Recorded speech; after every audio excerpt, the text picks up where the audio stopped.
تمام مسلمین کو اپنے حفظ و امان میں محفوظ فرمائے۔ پروردگار جتنے بھی مریض ہیں، علیل ہیں، بیمار ہیں، گھروں میں ہیں، ہسپتالوں میں ہیں، پروردگار سب کو شفاء کاملہ واجب نصیب فرمائے۔ پروردگار ہم سب کے، ہمارے مرحومین کے گناہان کبیرہ و صغیرہ کو معاف فرمائے۔ اپنے مرحومین کے اصحال ثواب کے لیے، مریضوں کی شفا یابی کے لیے درود پڑھی محمد و آل محمد پر۔ محمد آج احساس ہو رہا ہے کہ شاید جنوری کی سردی کا زیادہ اثر ہو گیا ہے دوستان پہ، اکثریت غیر حاضر ہے۔ بہرحال ہم اپنا وقت پہ اپنی جو ہے وہ بات کو شروع کرتے ہیں۔ آج کے نکات آپ کی خدمت میں بیان کرنے سے پہلے سارے آتے تو سب کا ہی فائدہ ہوتا، لیکن چلیں میں اس سے اپنی گفتگو سے پہلے جو آج کا درس ہے ایک نقطے کی طرف آپ سب کی توجہ دلانا چاہتا ہوں۔ وہ یہ کہ عموماً میں اس موضوع پر بات نہیں کرتا کیونکہ ہمارا معاشرہ جو ہے وہ قضاوت میں بہت تیز ہے۔ فوراً ہم قاضی بن جاتے ہیں، اور قاضی اپنے آپ کو سمجھتے ہوئے وعلیکم السلام قاضی اپنے آپ کو سمجھتے ہوئے فتویٰ بھی فوراً دے دیتے ہیں۔ ججمنٹل سوسائٹی ہے ہماری، اور کسی کے بارے میں بھی کوئی بھی ججمنٹ دینے میں کوئی مشکل پیش نہیں آتی، اور سوچے سمجھے بغیر ہم رائے قائم کر لیتے ہیں، اور اکثر وہ ہماری رائے ہمارے اندازوں کے اوپر ہوتی ہے، اور اندازے اکثر ہمارے غلط ہوتے ہیں، اور انہی غلط اندازوں پر ہماری غلط رائے کھڑی ہوتی ہے، اسی غلط رائے کے اوپر ہمارے غلط تعلقات کھڑے ہوتے ہیں، انہی غلط تعلقات سے ہمارا غلط معاشرہ بنتا ہے، اور اسی غلط معاشرے کے اندر ہم سارے رہ رہے ہیں، اور ہم سارے ایسے ناخوش بھی ہیں جس کو بنایا بھی ہم نے خود ہے۔ تو اس وجہ سے عموماً اس طرح کی اس موضوع پر میں بات اس وجہ سے بھی نہیں کرتا کہ ہم فوراً ایک تو اندازے لگاتے ہیں، دوسرا ہم تقسیم بندی میں چلے جاتے ہیں، پارٹی حزب بازی، پارٹی بازی میں، اور شخصیات کو موازنہ کرنا، کمپیریزن ہمارے دماغ میں چارٹ بن جاتا ہے، اور ادھر اس چارٹ میں 400 بندوں کے نام آ جاتے ہیں، 1 2 3 کر کے، پھر ہم خود ان کو نمبر دینا شروع کر دیتے ہیں، اور وہ ساری بات ضائع ہو جاتی ہے۔ جس طرح وہ شاعر نے بھی کہا ہے، اس طرح کے موضوعات کے بارے میں وہ شاعر نے بات کی ہے کہ جانے کس لب میں، جانے کس ایک دو لفظ میرے ذہن سے نکل گئے، جانے کس انداز میں، یا اس طرح ہے کہ تفسیر کریں اہل ہوس،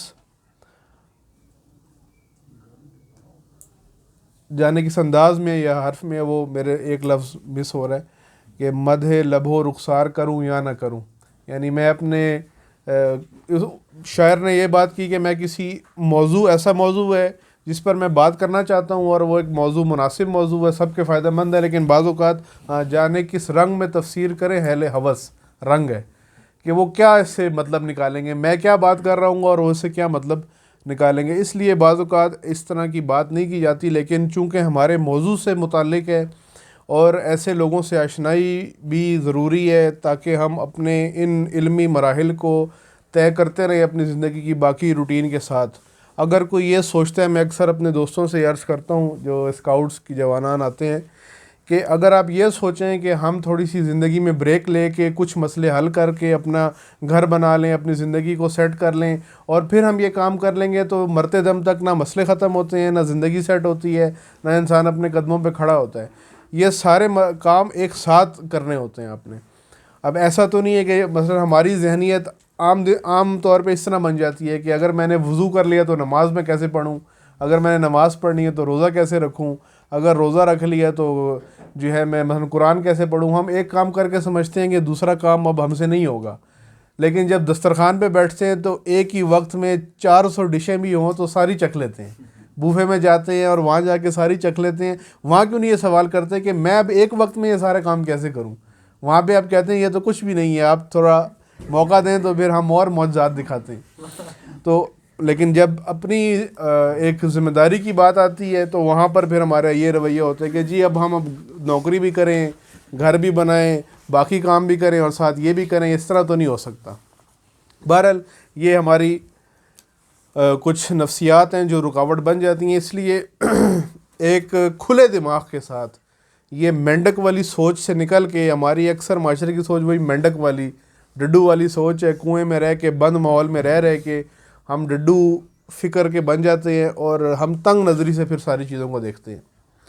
وہ موضوع ہے، وہ بات اس طرح ہے کہ دیکھیں یہ موضوع جو ہم آپ کے سامنے پیش کیا جا رہا ہے یہ سارا انسان شناسی از نظر قرآن استاد محترم سید جواد نقوی حافظہ اللہ کی جو تقاریر ہیں اور ان کا جو موضوع انہوں نے پڑھایا ہے اس سے اقتباس ہے یہ، یا اس کا ایک خلاصہ آپ سمجھ لیں اسی، یا آپ یہ کہہ سکتے ہیں کہ اس کے اندر جو اصلی متن ہے وہ انہی کی تشریح ہے جو انہوں نے بیان کی ہے.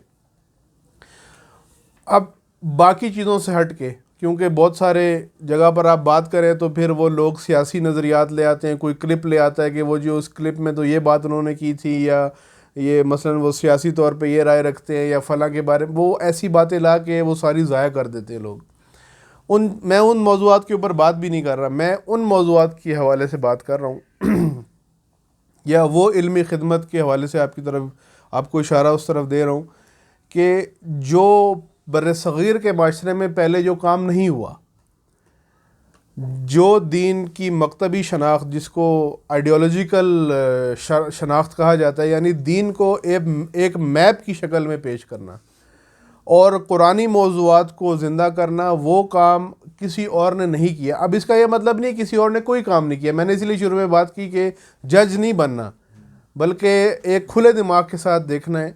اب اگر اس وقت کا جو ماڈل بنایا ہے جس نے، مثلا فرض کریں یہ اس وقت جس نے سیمسنگ کا لیٹسٹ فون بنایا ہے، اب اگر اس کی تعریف کریں تو جس نے پہلا بنایا اس کی برائی تو نہیں ہے، یہ وہ برا مان کے اور میں کے چلے جائے اپنے کہ جی مجھے تو انہوں نے رگڑ دیا، بنایا تو میں نے پہلا تھا.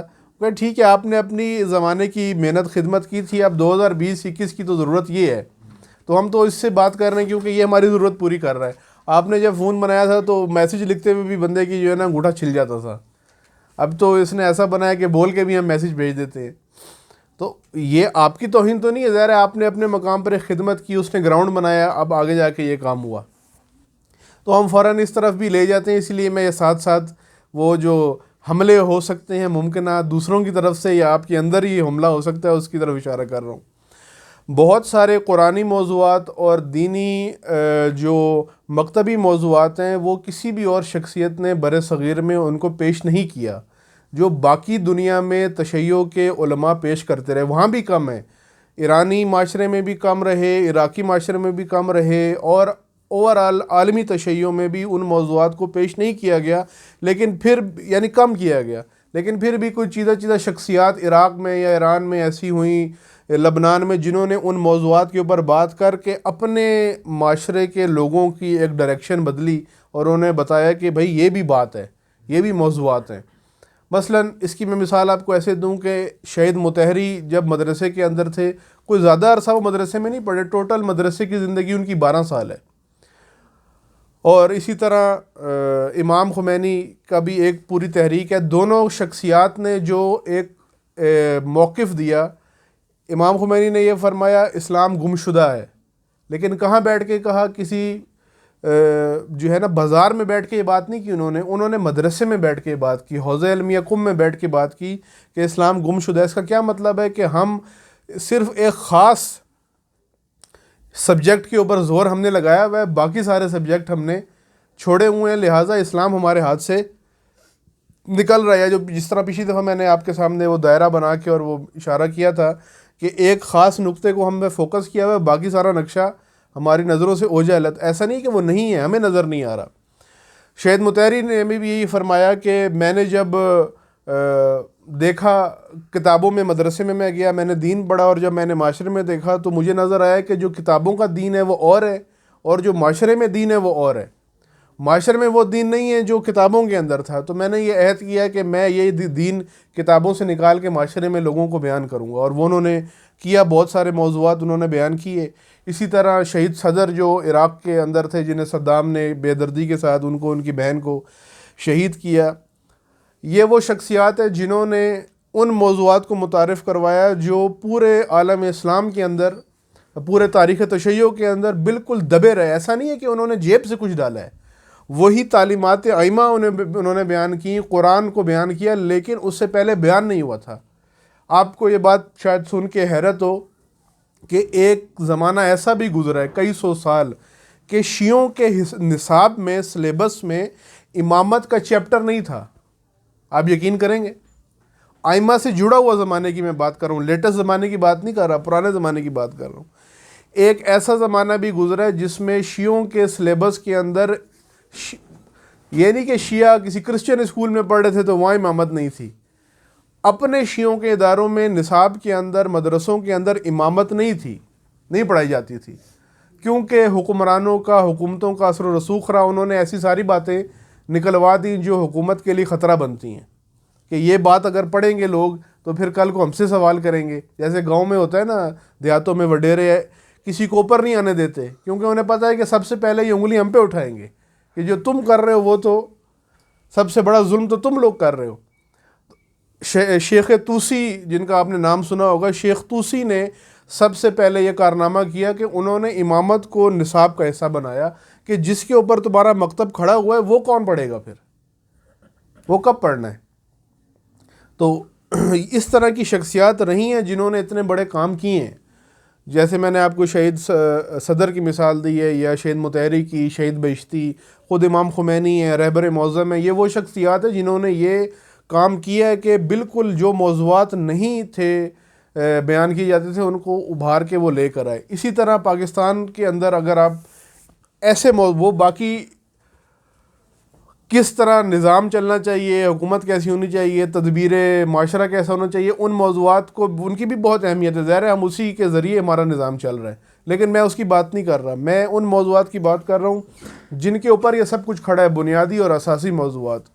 وہ موضوعات استاد محترم نے پاکستان میں باقاعدہ، بر صغیر میں، پاکستان نہیں بلکہ بر صغیر بھی کہیں اور اردو زبان سمجھنے والے دنیا میں جہاں بھی ہیں، ان کے سامنے ان موضوعات کو متعارف کروایا۔ اور ان موضوعات کے اندر بہت، یعنی اگر آپ ابھی حساب لگائیں یا آغا صاحب کی گفتگو کو دیکھیں جو مختلف نیٹ پہ ادھر ادھر پڑی ہوئی ہے، کچھ نئی بھی نشر ہوئی ہوئی، 20,000 گھنٹے سے زیادہ کے لیکچر ہیں۔ 20,000 گھنٹے انسان گپ نہیں لگا سکتا۔ کوئی بہت بڑا گپو آدمی بھی ہو نا، اس کو بھی آپ کا یار گپ مارنی ہے، وہ بھی بندہ بغیر موضوع کے کوئی گپ بھی نہیں لگا سکتا۔ وہ اللہ یعنی گفتگو 20,000 گھنٹے کوئی نہیں کر سکتا۔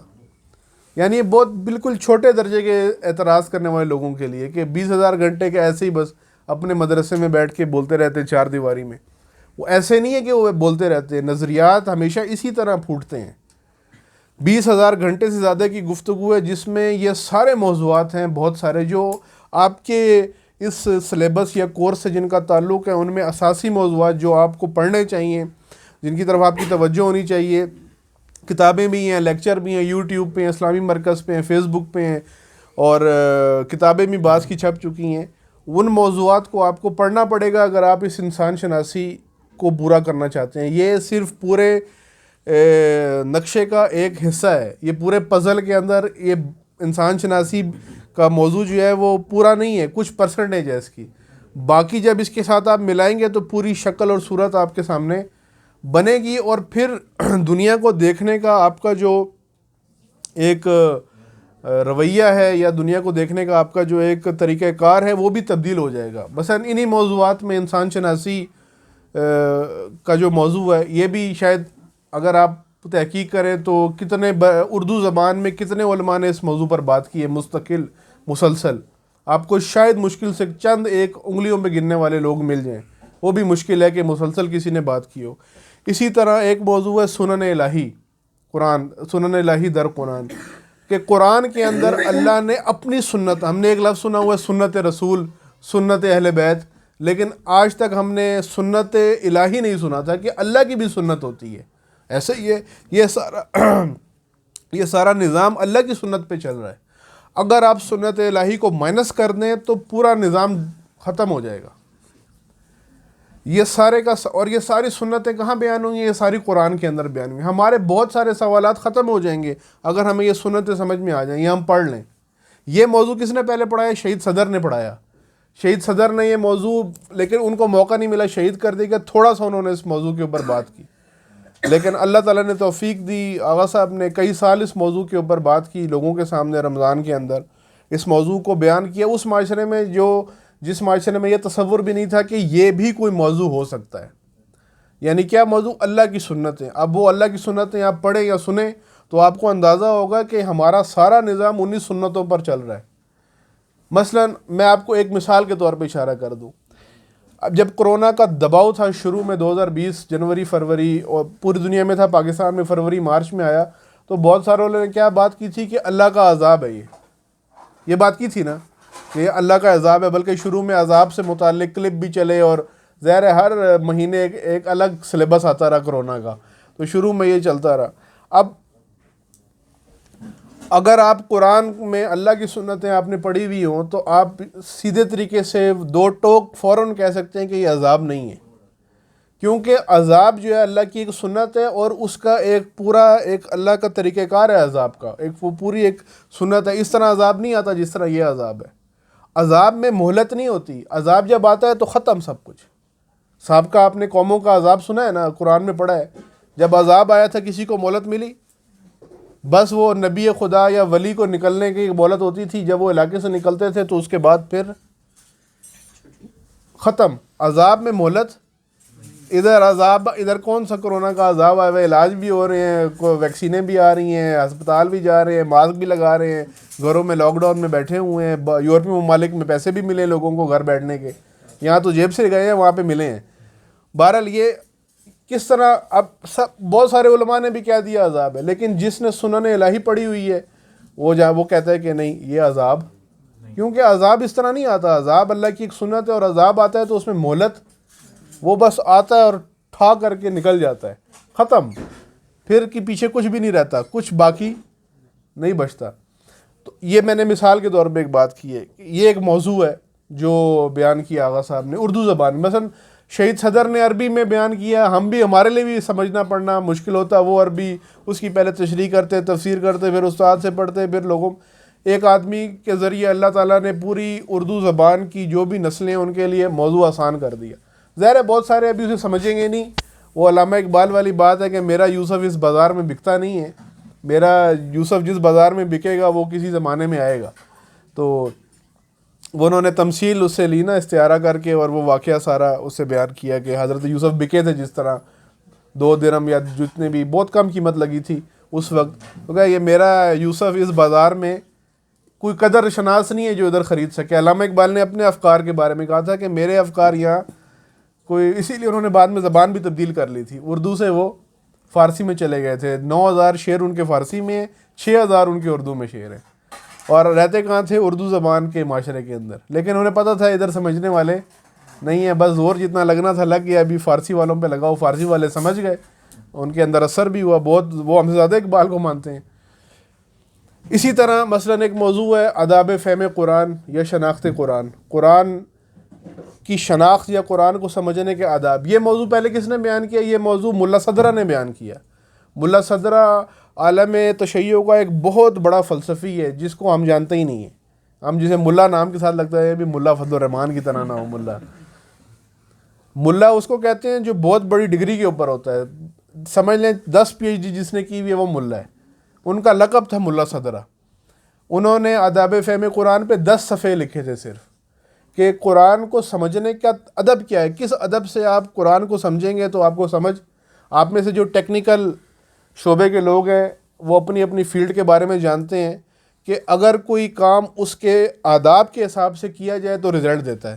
اگر آداب کا خیال نہ رکھے، مثلا یہ ہمارے سافٹ ویئر والے دوست بیٹھے ہوئے ہیں، یہ آپ کو بتا سکتے ہیں کہ وہ جو یہ لکھتے ہیں، جو جملہ کوڈ جو لکھتے ہیں آپ اسے کیا سنٹیکس کہتے ہیں؟ جی، اس کے ہر لینگویج کا سنٹیکس ہوتا ہے. ہاں، اگر وہ اس کو آپ غلط سی غلطی کریں تو کیا ہوگا؟ کام ہوگا؟ نہیں ہوتا نا. ادب ہے نا، یعنی ہر چیز کو، اور جو ٹیکنیکل شعبے سے تعلق رکھنے والے ہیں آپ بتا سکتے ہیں. اسی طرح قرآن سے ہدایت لینی ہے آپ نے. ہدایت اس کو ملے گی جو ادب کے ساتھ قرآن کے، یہ وہ ادب نہیں کہ سیدھے ہو کے بیٹھ جانا، وضو کر کے قرآن اس طرح کھولنا، ٹانگ پہ نہیں رکھنا. یہ ابتدائی آداب ہیں. ایک سمجھنے کے آداب ہے کہ قرآن کو سمجھنے کے لیے کون سا ادب چاہیے، وہ موضوع بھی بیان کیا. اسی طرح اور بہت سارے موضوعات ہیں. خود کربلا کے حوالے سے پچھلے 25-30 سال سے ہر سال ایک موضوع بیان ہو رہا ہے. 25 سالوں میں کوئی مجلس ریپیٹ کرنے کی ضرورت نہیں پڑی ہے، کیونکہ وہ کہتے ہیں کربلا اتنا بڑا ایک مارکہ ہے کہ جس کو قیامت تک بیان کیا جاتا رہے تب بھی اس کے اندر سے راز ختم نہیں ہونے والے. اتنی عظیم قربانی ہے. یہ نہیں ہے کہ 25 سال میں ہر سال روٹین کے حساب سے عشرہ پڑھا، جو 5 سال پہلے پڑھا تھا اب کس کو یاد ہوگا، چلو چھٹے سال بھی وہی کھینچ دیا عشرہ. ایسا نہیں ہے. ہر سال کربلا کے ایک موضوع کو بیان کیا. کس سے شروع کیا؟ ابتدا سے. جب امام حسین علیہ السلام نے انکار کیا تو اس وقت سے موضوعات شروع ہو رہے ہیں، اور امام کے ہر سفر کے ساتھ موضوعات بیان ہو رہے ہیں. اور وہ صرف عقیدت کے لیے نہیں ہے کہ عقیدت کے طور پہ آپ نے سن لیا، سنا دیا تو بس ڈیوٹی پوری ہوگی، بی بی خوش ہو گئی اور اگلے کام ہو گئے، اگلی گاڑی میں اس کو بٹھاؤ آگے بھیجو. ایسا معاملہ نہیں ہے. یہ موضوعات ایک ہدایت کے لیے، اور خوش قسمتی ہے کہ آپ کو اردو زبان میں مل رہے ہیں. آپ اب تقریر سے اگر کسی کو 2 گھنٹے تقریر سننے میں مسئلہ ہوتا ہے، ظاہر ہے خطابت کرنی ہو، مبلغ اور خطیب میں فرق ہوتا ہے. خطیب کو چاہیے ہوتا ہے فائر مارنے ہوتے ہیں، اس نے ایسے فائر مارنے ہوتے ہیں، 4-5 وہ فائر مارتے ہیں، مجلس کبھی اوپر لے جاتا ہے کبھی نیچے لے آتا ہے. خطیب کا ایک مہارت ہوتی ہے، یہ بھی ایک مہارت ہے، اسکل ہے ایک. لیکن جس نے تبلیغ کرنی ہے وہ خطابت، کیونکہ خطابت کے اندر زیادہ تر جذبات کو بھارا جا رہا ہوتا ہے، اور تبلیغ کے اندر عقل کو بھارا جا رہا ہوتا ہے. عقل اور طریقوں سے ابھرتی ہے، جذبات اور طریقوں سے ابھرتے ہیں. جذبات، آپ بھوکے ہوں، آپ کیا ملا جلا طریقہ، آپ کو بھوک لگ رہی ہے، آپ کے جذبات ابھارنے کے لیے آپ کے سامنے کھانا لا کے رکھ دیں اور آپ ہاتھ نہ لگا سکیں. آپ کے دبا کے جذبات، یہ جو آپ کے منہ میں پانی آتا ہے، یہ جذبات آپ کے ابھر رہے ہوتے ہیں. عقل کو ابھارنا مشکل کام ہے، اسی لیے انداز مختلف ہوتا ہے. اگر کسی کو، اس لیے کہہ رہا ہوں تقریر نہیں سن سکتا، کوئی مشکل ہوتی ہے، کتاب پڑھ سکتا ہے، کلپ سن سکتا ہے. لیکن میں ان موضوعات کی بات کر رہا ہوں جو اس طرح کے موضوعات ہیں جو آپ کی معرفت سے تعلق رکھتے ہیں. کیونکہ انسان شناسی میں ہم نے یہ پڑھا ہے کہ ہماری پہلی ذمہ داری معرفت ہے، اور یہ امیر المومنین کا پہلا خطبہ نہج البلاغہ کا اٹھا کے دیکھ لیں، اس میں بھی امام نے یہ فرمایا ہے کہ پہلا دین میں پہلا کام ہی ہے کہ معرفت حاصل کرو اللہ کی. تو معرفت کس طرح حاصل ہوگی؟ معرفت انہی موضوعات کے ذریعے انسان معرفت کے ٹریک پہ چڑھتا ہے. تو یہ جو موضوعات باقی بھی ہیں، یہ اگر آپ سننا چاہیں سنیں، نہیں سنتے پڑھنا چاہیں پڑھیں، آپ کو کتاب مل جاتی ہے. جس طریقے سے بھی آپ حاصل کرنا چاہیں، جب ان موضوعات کو آپ ایک دفعہ گزار لیں گے تو پھر آپ کے سامنے ایک دین کی ایسی تصویر آئے گی، نظام کی، دنیا کی، لوگوں کی، معاشرے کی ایسی تصویر بنے گی، اور خود آپ کے اپنے بھی سوچنے اور زندگی گزارنے کے انداز میں زمین آسمان کا فرق آ جائے گا. آپ جس طریقے سے ابھی زندگی گزار رہے ہیں، اس میں جب معرفت کے درجے آپ چڑھنا شروع ہوں گے تو پھر اس کے بعد واضح تبدیلی خود محسوس کریں گے، اور یہ کہیں گے اچھا 8 سے 10 سال 8 سال پہلے میری یہ حالت تھی، ابھی میں ان معیاروں کے اوپر سوچ رہا ہوں. اوورآل اگر آپ دیکھیں تو ہمارا معاشرہ بڑا پست ہے معرفتی لحاظ سے، شعور کے لحاظ سے ہم بہت پست معاشرے میں رہتے ہیں.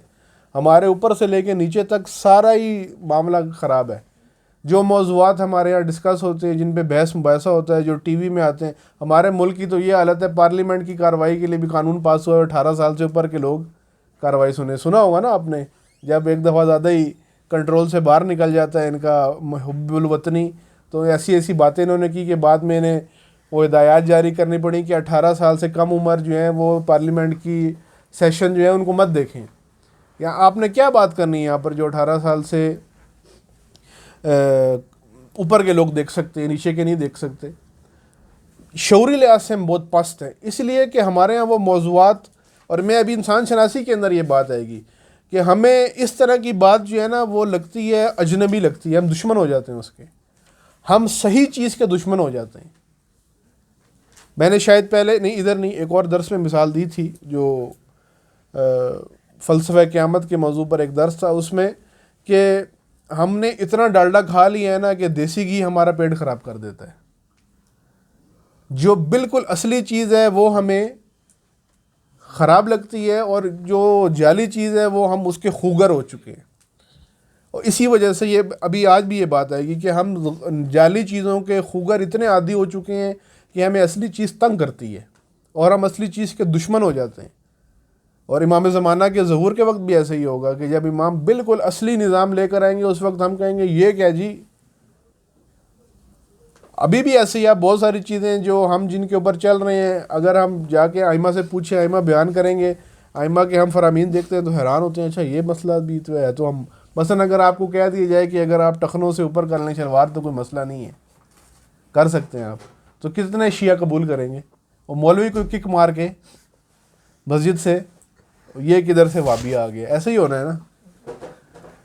اگر میں آپ کو کہہ دوں کہ آپ سلام جب پڑھ لیتے ہیں 3 مرتبہ تکبیر کہہ لیتے ہیں، اس کے بعد آپ دائیں بائیں دیکھ سکتے ہیں، تو کیا ہوگا؟ بلکہ کلپ بھی بنا ہوا ہے، ایک مرجع تقلید نے اس طرح کیا تو وہ جو ولایت علی کے ٹھیکیدار ہیں نا، کھڑ پینچ سارے پاکستان میں جو بس رہے ہیں، جن کو پاؤنڈ ملتے رہتے ہیں ویسٹرن یونین سے ہر مہینے لگاتار حساب کتاب چلتا رہتا ہے، انہوں نے کلپ ہی بنا دیا ہے، دیکھو جی یہ کون سی تشیع ہے، اس نے سجے کھبے دیکھ لیا، نماز ہی خراب ہو گئی اس کی۔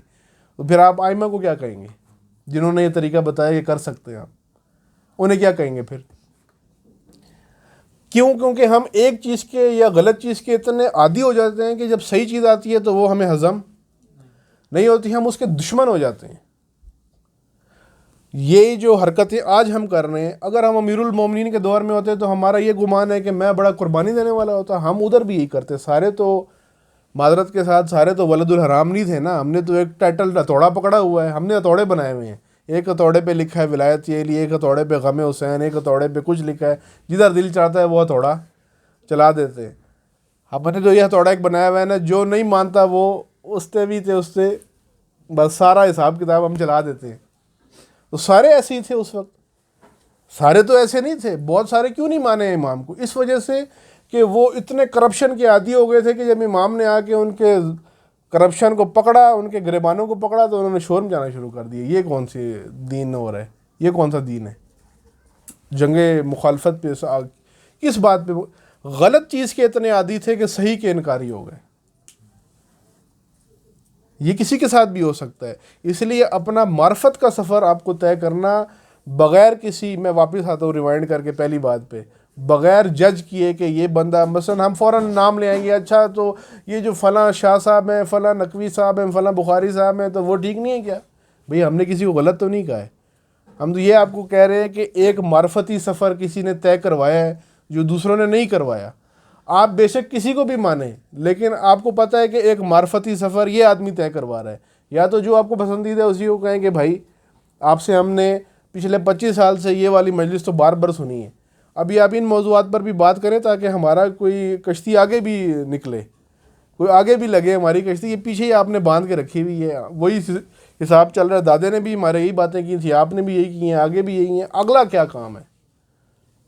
یا تو آپ ان سے کہیں، ان سے نہیں کہتے تو آپ ایسے آدمی کے پاس جائیں، اس سے پوچھیں، ان موضوعات کو پڑھیں جو بیان کر رہا ہے۔ بہت سارے موضوعات ہیں، یہ آپ کا انسان شناسی والا موضوع مکمل نہیں ہوگا جب تک آپ قیامت کے اوپر نہیں پڑھیں گے کہ قیامت کیا ہے، کیونکہ یہ دونوں آپس میں جڑے ہوئے ہیں، بالکل اس طریقے سے کوئی جدائی نہیں ہے۔ وہ موضوع جس نے بیان کیا ٹھیک ہے، جنہوں نے بھی کیا ادھر چلے جائیں، اس کے پاس چلے جائیں۔ بہت سارے اس طرح کے موضوعات ہیں، میں اسی لیے کہہ رہا ہوں کہ آغا صاحب نے اردو زبان میں یہ 25,000 گھنٹے ایسے ٹائم پاس نہیں کیا، یہ سارے موضوعات بیان کیے ہیں۔ سنن الہی ہیں، حکمت امیر المومنین ہے، اس کے علاوہ جو جناب سیدہ کا جو خطبہ ہے اس کے حوالے سے ایک طویل گفتگو پچھلے 10 سال سے چل رہی ہے اور چل رہی ہے، ابھی ختم نہیں ہوئی ہے، 2011 سے شروع ہوا ہے، 2011 سے لے کے 2021 آگے، اس دفعہ بھی ہوگی انشاءاللہ۔ وہ اس موضوع کے بارے میں ظاہر ہے اس خطبے میں جو بی بی نے فرمایا اس کی وضاحت ہو رہی ہے کہ کیا موضوع تھا، اس کے اندر کیا بات تھی، صرف اتنی سی تو بات نہیں تھی کہ جی وہ باغ کا مسئلہ، پوری بات جو بی بی نے فرمائی ہے وہ ساری جاننا ہمارے لیے ضروری ہے کہ وہاں پہ کس موضوع کے اوپر بات کی گئی ہے، اصل مسئلہ کیا تھا۔ اسی طرح اور بہت سارے موضوعات ہیں، میں یہی آپ کو عرض کر رہا ہوں کہ پہلے بھی علماء نے ان موضوعات کی طرف اشارہ دیا ہے، بیان کیا ہے، کسی نے تھوڑا سا کیا، کسی نے زیادہ کیا، عراق میں، ایران میں، لبنان میں، مختلف افغانستان میں مختلف شخصیات نے علمی حوالے سے۔ اگر ہمیں اردو زبان میں وہ سستا مال مل رہا ہے تو ہم کیوں نہیں اس کو کرتے؟ ہمیں تو عادت پڑ گئی ہے مہنگی چیز لینے کی، سستا ہو تو ہمیں وہ پسند نہیں آتا، اسی لیے ہم چھوڑ دیتے ہیں۔ ہم سستی چیز کو سمجھتے ہیں کہ اچھی نہیں ہوگی، یہ ہماری ذہنیت ہے کہ سستی چیز اچھی نہیں ہوگی، مہنگی چیز اچھی ہوگی، چاہے سستی چیز پہ مہنگا اسٹیکر لگا دیں، ہم اسی کو اچھا سمجھنا شروع کر دیتے ہیں۔ جو چیز ہمیں آسانی سے مہیا ہے اس پہ باقی سارے ذہن سے نکال کے آپ بہت سارے کافروں کے بھی تو نظریات پڑھتے ہیں نا، دشمنان دین کے بھی تو نظریات پڑھتے ہیں نا، اپنے اسکول کالج میں تو پڑھتے ہی ہیں نا، مجبوری میں پڑھتے ہیں یا کسی نے اعتراض کیا ہو تو پڑھتے ہیں، نیوٹرل ہو کے پڑھتے ہیں کہ چلو دیکھیں کہتا کیا ہے یہ، تاکہ ہم آگے اس پہ بڑھ سکیں۔ اگر کوئی عقیدت سے نہیں پڑھ سکتا تو احترام سے نہیں، تو اسی نظر سے پڑھ لے کہ مخالف ہونے کی حیثیت سے پڑھ لے کہ جی میں پڑھوں تو انہوں نے بات کیا کی ہے۔ تو یہ موضوعات جو میں نے اشارتاً آپ کے سامنے رکھے ہیں، اور اس طرح کے بہت سارے موضوعات ہیں۔ یہ صرف یہاں پہ تعارف ہو رہا ہے، باقی کام آپ لوگوں نے خود کرنا ہے۔ آپ اپنی روٹین بنا سکتے ہیں، کوئی مشکل نہیں ہے۔ آپ ہفتے میں کتنا مطالعہ کر سکتے ہیں؟ ہفتے میں آپ ایک ہفتے میں 7 دن ہیں تو ایوریج 1 گھنٹہ بھی اگر لگائیں 7 گھنٹے تو انسان پڑھ سکتا ہے نا۔ چلے 7 گھنٹے شروع میں بڑا کام ہے، آدھا گھنٹہ کر لیں آپ کہ میں نے پورے ہفتے میں آدھا گھنٹہ پڑھنا ہے۔ بغیر اس کے کام آگے نہیں بڑھ سکتا۔ آپ جتنا بھی زور دیکھیں، نعرے کے اندر اتنا زور نہیں ہوتا کہ وہ آگے تک لے جائے بندے کو، جو سیدھی بات ہے۔ کسی کو اچھی لگے یا بری لگے، نعرہ آپ کو دور تک نہیں لے کے جا سکتا۔ جو دور تک چیز لے کے جا سکتی ہے وہ بارود اور ہے، یہ نعرہ نہیں آپ کو لے کے جا سکتا۔ علم لے کے جا سکتا ہے دور تک، علم آپ کو لے کے جائے گا۔ نعرہ تو اس لیے ہوتا ہے کہ ہمت بنانے کے لیے کہ چلو ابھی آگے جانا ہے، ہمت باندھو، بھاگنا ہے ابھی اور آگے جانا ہے۔ لیکن لے کے کون جاتا ہے؟ علم لے کر جاتا ہے۔ اور اگر علمی حوالے سے ہی یہ کمزوری موجود ہو اور ہم اس چکر میں نہ کسی کے پیچھے جائیں کہ بس ہم اس کو مانتے نہیں ہیں، یہ تو اس کا مخالف ہے۔ بعض لوگوں کے پاس یہ بہانہ ہے کہ جی آغا صاحب تو معاویہ کے ساتھ ان کی اچھی دوستی ہے، تو جی یہ تو ایسا بندہ ہے، نہیں پڑھتے ہم۔ ایک انہوں نے کلپ میں بات کر دی کہ اس کو پڑھنا چاہیے، بس ختم ہوگی بات۔ کسی نے کہہ دی یہ عزاداری کا دشمن ہے، وہ آدھی ٹیم ادھر سے نکل جاتی ہے۔ پتہ نہیں ہے، اکثر نے سنی بات نہیں ہے، اسی طرح اڑتی اڑتی آئی ہے اور بس نکل گئی۔ یہ حالت ہے۔ کیا نقصان ہے؟ کسی کا نقصان تو نہیں آپ کر رہے، آپ کسی شخصیت کا بھی نقصان نہیں کر رہے، اپنا نقصان کر دیے۔ اگر آپ کسی عالم سے دور ہو جاتے ہیں یا کسی علمی منبع سے دور ہو جاتے ہیں تو اپنا نقصان۔ اگر آپ نے اعتراض بھی کرنا ہے تو بات سن لیں پوری کہ وہ بات کیا کی، پھر اعتراض کریں۔ ہاں جی یہ قابل اعتراض بات تھی۔ بغیر سن کے اعتراض کرنا، یہ کس کیٹیگری میں آتے ہیں؟ قرآن نے اس کا بھی بیان کیا، یہ کون لوگ ہیں؟ تو ان سارے موضوعات جو میں نے صرف 2-3 اشارتاً کیا، آپ اسلامی مرکز میں ٹاپکس پہ چلے جائیں، وہاں پر آپ کو سینکڑوں موضوعات موجود ہیں جو آپ جن کی طرف رجوع کر سکتے ہیں، جو آپ پڑھیں سنیں تو آپ کو پتہ چلے کہ ان کا تعلق ہے اس سے۔ آپ اپنے ایک ترتیب، ایک نقشہ خود بنا سکتے ہیں ان موضوعات کو سیکھنے سمجھنے کے لیے۔ وعلیکم السلام۔ ضروری ہے، یہ ایسے نہیں ہے یہ کہ یہ موضوعات ضروری نہیں ہیں، یہ بہت ضروری موضوعات ہیں۔ ابھی شاید ہمیں اس لیے ضروری نہیں لگ رہے کہ ہم نے ان کو پڑھا یا سنا نہیں ہے۔ اب میں یہ آپ سے اگر میں پوچھوں تو مجھے یقین ہے کہ شاید آپ میں سے 50% لوگ تو یہ کہیں کہ ہمیں اس انسان شناسی پڑھنے سے پہلے نہیں لگتا تھا کہ کوئی ضروری بات ہوگی، لیکن اب ہمیں 50% تو یقیناً ایسے ہوں گے جو کہیں گے ہاں یہ ایک ضروری بات ہے، غیر ضروری نہیں ہے۔ ایسے نہیں ہے کہ بس یہ ٹائم پاس والی بات نہیں ہے، ضروری ہے، اس میں کوئی چیز ہمارے لیے ضروری۔ اگر کوئی سارے موضوع کی ضرورت کا نہ بھی قائل ہوا ہو تو کم از کم کچھ باتوں کا ضرور قائل ہو گیا ہوگا کہ یہ بات تو ضروری تھی، یہ بات مجھے معلوم ہونا چاہیے تھی، یہ اب میں کوشش کروں گا۔ اسی لیے جاننے سے پہلے شاید ہماری یہ حالت ہوتی ہے۔ اس لیے میں نے یہ عرض کیا کہ اس حوالے سے آپ ان افکار اور ان موضوعات کی طرف آگاہانہ طور پہ آئیں تاکہ یہ جو خلا علمی ہے یہ دور ہو اور آپ میں یہ استعداد اور کیپیسٹی پیدا ہو کہ آپ پھر معصومین کے جو افکار ہیں ان کی طرف رجوع کر سکیں، کہ ہم دیکھیں کہ پھر معصوم کیا فرماتے ہیں اس موضوع کے بارے میں۔ ظاہر ہے یہ ساری باتیں انہی سے لی گئی ہیں، لیکن ایک ہمیں یہ سیڑھی چڑھنی پڑے گی۔ درود پڑھے محمد و آل محمد پر۔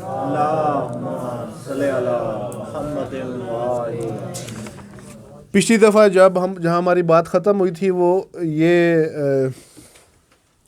بات تھی، وہی شاید شروع میں آپ لوگ بات بھی اس پہ کر رہے تھے کہ آیت اللہ جوادی عاملی۔ آیت اللہ جوادی عاملی کا نام آیا تو میں بس آخری اشارہ کر دوں کہ آیت اللہ جوادی عاملی کے جو 7 خصوصی شاگرد تھے ان میں ایک پاکستانی جو تھے وہ یہ آغا صاحب تھے، اس میں 2 افغانی تھے شاید یا 2 افغانی تھے، 4 ایرانی، اور خصوصی شاگرد کا مطلب جو ہے نا وہ خصوصی سمجھ سکتے ہیں کہ کیا ہوتا ہے۔ خصوصی شاگرد تھے اور جو موضوعات انہوں نے ان سے آخری حد تک پڑھے ہیں، ظاہر ہے پھر ان موضوعات کو وہ جب پیش اگر ہمارے سامنے آ جائیں تو ہمیں تب اندازہ ہوگا. ویسے اندازہ پہلے آغا جوادی عاملی کو جاننا ضروری ہے، ان کی سمجھ میں آئے گی تو پتہ چلے گا کہ خصوصی ان کا شاگرد کیا ہوتا ہے. بہرحال یہ اشارہ آیا تو کر دیا. آغا جوادی عاملی کا یہ جملہ میں نے آپ کے سامنے رکھا تھا کہ جام بے لب می رسد، جان بے لب می رسد، یعنی یہ اتنا مشقت والا کام ہے کہ جب انسان کی جان نکلنے لگتی ہے تو یہ محاورہ ہے کہ پیالہ اس کے ہونٹوں پہ لگتا ہے، یعنی اس کو آرزو اس وقت ملتی ہے، جام اس کے ہونٹوں پہ اس وقت لگتا ہے، اس کو اس وقت جام ملتا ہے جب وہ اتنا زور لگا لے کہ جان نکلنے والی ہو. یہ کس کام کے بارے میں تھا؟ یہی معرفت کے بارے میں تھا کہ دنیا پر قبضہ کرنا آسان ہے، جہان بانی آسان ہے، جہان بینی مشکل ہے. جو علامہ اقبال کا شعر تھا اردو کا، جہان بانی سے دشوار تر ہے کار جہاں بینی، جگر خوں ہو تو ہوتی ہے چشم نظر پیدا. یعنی یہ جنہوں نے قبضے کیے ہوئے ہیں کوئی بڑا کام نہیں ہے، تم انہیں بڑا کام سمجھتے ہو. بڑا کام اس جہان کو سمجھنا ہے، اور وہ کتنا سخت کام ہے کہ جس میں جگر خون بن جاتا ہے انسان کا. اور آغا جوادی کے بقول کہ انسان کی جان نکلنے والی ہوتی ہے تب جا کے اس کو معرفت حاصل ہوتی ہے، یعنی بہت زور لگتا ہے. کہتے نہیں بعض کاموں میں آپ کرتے ہیں کہ اس میں تو میری جان ہی نکل گئی ہے، اتنا زور لگوایا کہ جہاں مثلا ٹریننگ آپ کی کہتے ہیں اتنا زور لگوایا اس کوچ نے جان نکلوا دی ہے، میں تو بالکل ہی گرنے والا ہو گیا تھا. کیا اس نے آپ کو اسکل کے آخری لیول تک پہنچانے کے لیے فل آپ کا زور نکلوایا ہے. تو معرفت میں بھی ایسا ہی ہے کہ اگر کوئی معرفت کا حصول چاہتا ہے تو اس کو زور لگانا پڑے گا.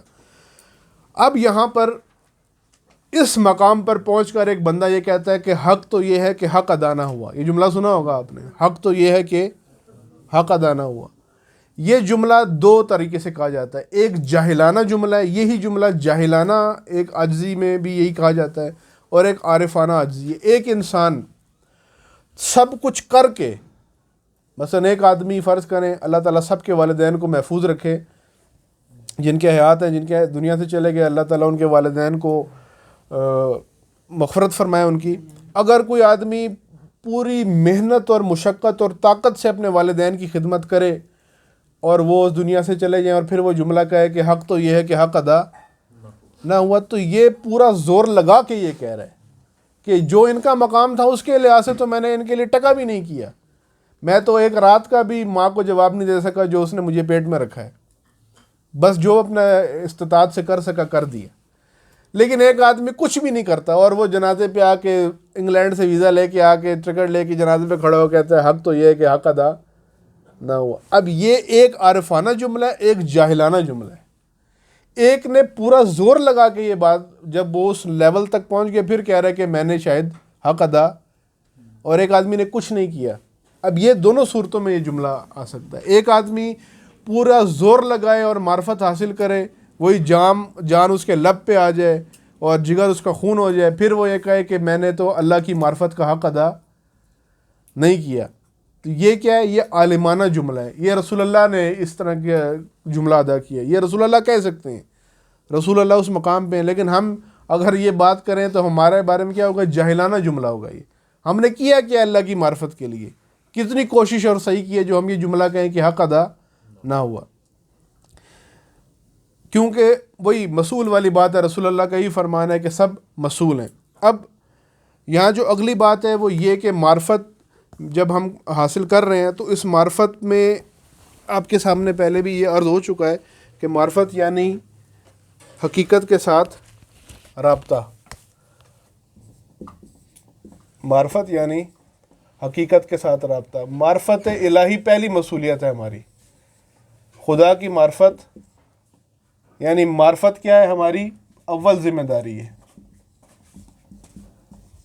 اور اول ذمہ داری ہماری معرفت کے اندر کیا ہے؟ اللہ کی معرفت. اور اللہ کی معرفت سے مراد کیا ہے؟ اللہ کو پا لینا.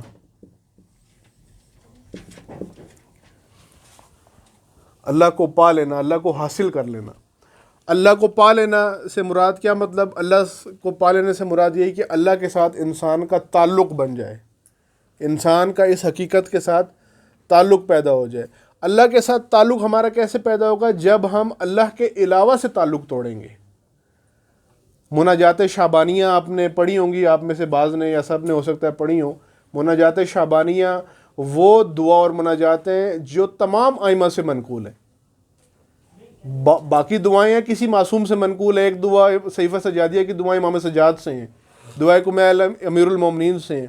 اسی طرح مختلف دعائیں جو کسی ایک معصوم سے روایت ہیں. مناجات شعبانیہ وہ ہیں جو تمام معصومین سے، جن کی تاکید ہے، اور جو امام خمینی بہت تاکید کرتے تھے جس کے بارے میں، اس کے پڑھنے کے بارے میں.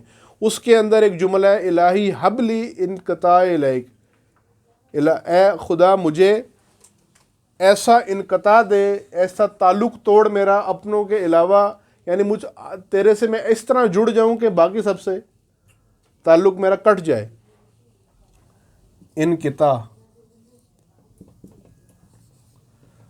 انقطاع وہی قطع تعلق جسے ہم کہتے ہیں.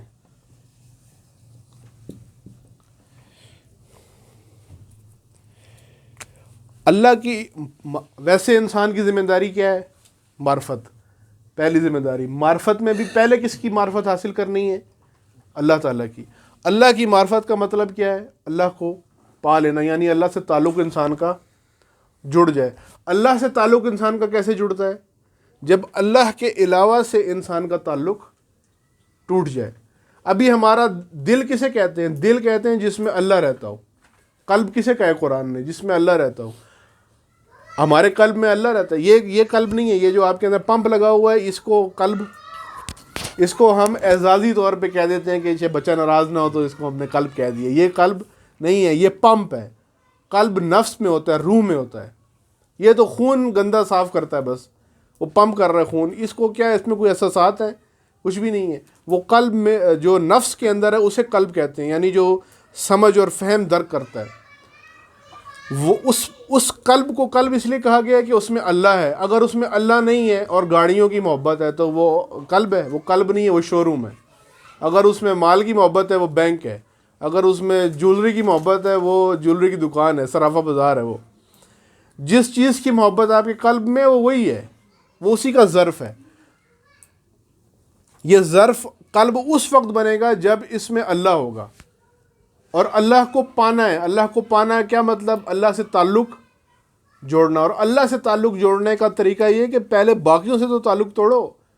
دنیا سے تمہارا تعلق ہے، اشیاء سے تمہارا تعلق ہے، اپنے آپ سے تمہارا، یعنی جس کی محبت ہمارے وجود میں بیٹھی ہوئی ہے ان سب سے ہمارا تعلق ہے اللہ کے علاوہ. اب یہاں پر جن کے ذہن میں معصومین والا کھانا آ رہا ہے وہ بریک لگا کے رکھیں کہ پھر وہ کدھر جائیں گے. کیونکہ ہمارا اس طرح ذہن ہمارا چلنا شروع ہو جاتا ہے نا کہ وہ کدھر جائیں گے، پھر ہم انہیں فوراً مقابلے کے لیے لے آتے ہیں. یہ اسی لیے میں نے اس وقت بھی ابھی پہلے بھی یہی بات کی ہے. وہ معصومین کی بات نہیں ہو رہی یہاں پر. ظاہر ہے جن سے محبت کا حکم اللہ نے دیا ہے ان کی بات الگ ہے، وہ تو آتے ہی آتے ہیں. یہ ان کی بات ہو رہی ہے جو اللہ کے علاوہ، ما سوا اللہ، اللہ کے مخالف اگر کسی کی محبت یا کسی سے تعلق ہمارا ہے. ایک اللہ کے حکم کے مطابق ہے کسی سے محبت کرنا، ایک اللہ کی مخالفت میں کسی سے محبت کرنا. ان دونوں میں بہت فرق ہے. اگر آپ معصومین سے بھی اللہ سے مخالفت میں محبت کرتے ہیں تو یہ بھی قبول نہیں ہے. تو شرک یہی ہے نا. یہ غالی کیا کرتے ہیں؟ یہی کرتے ہیں نا. محبت نہیں کرتے، محبت تو کرتے ہیں لیکن اللہ کے مخالف محبت کرتے ہیں. اور مومن کیا کرتا ہے؟ اللہ کی اطاعت میں ان سے محبت کرتا ہے. وہ جوان کا ایک واقعہ نا، رسول اللہ نے اس سے سوال پوچھا مجھے کتنا چاہتے ہو؟ تو اس نے کہا کہ اتنا چاہتا ہوں کہ سب کچھ قربان کر سکتا ہوں. تو پھر رسول اللہ نے موازنہ کروایا ہے، اس کی معرفت کا امتحان لے رہے تھے، اللہ کے بارے میں سوال کیا. تو اس نے کہا میں آپ کو بھی تو اسی کی سے چاہتا ہوں، یہ تو اس کا حکم ہے تو میں آپ کو چاہتا ہوں. اصل تو اللہ ہے، اصل جس کی وجہ سے یہ سب کچھ ہے وہ تو وہی ذات ہے. تو یقیناً اصل تو اللہ کی ذات ہے. مقابلے میں آ جائے تو وہ کام خراب ہوتا ہے. میں یہ جو ما سوائے اللہ انقطاع کرنا ہے، یعنی اللہ کو پانے کے لیے آپ کو اللہ کے علاوہ سے تعلق توڑنا پڑے گا. لیکن کن سے؟ جن کو آپ اللہ کے مقابلے میں لے کر آتے ہیں. قرآن نے بیان کیا ہم لاتے ہیں مقابلے میں، کوئی ہم خود بھی لاتے ہیں. میں نے پچھلی دفعہ بھی شاید مثال دی تھی کہ ہمیں بہت سارے اللہ کے وعدوں پر ایمان نہیں ہے، سیٹھوں کے وعدوں پر ایمان ہے. ہمیں کچھ سیٹ کہہ دے بچے کو بھیج دو میں اسے نوکری لگا دوں گا, جی ٹھیک ہے بچہ ہو گیا کام, جی سیٹ صاحب نے کہہ دیا مطمئن ہو جاؤ. قرآن میں اللہ نے کہا یہ کام کرو تمہیں میں یہ دوں گا, ادھر ہمیں یقین. یہ تو اللہ کے مقابلے میں سیٹ لائے ہوئے نا ہم.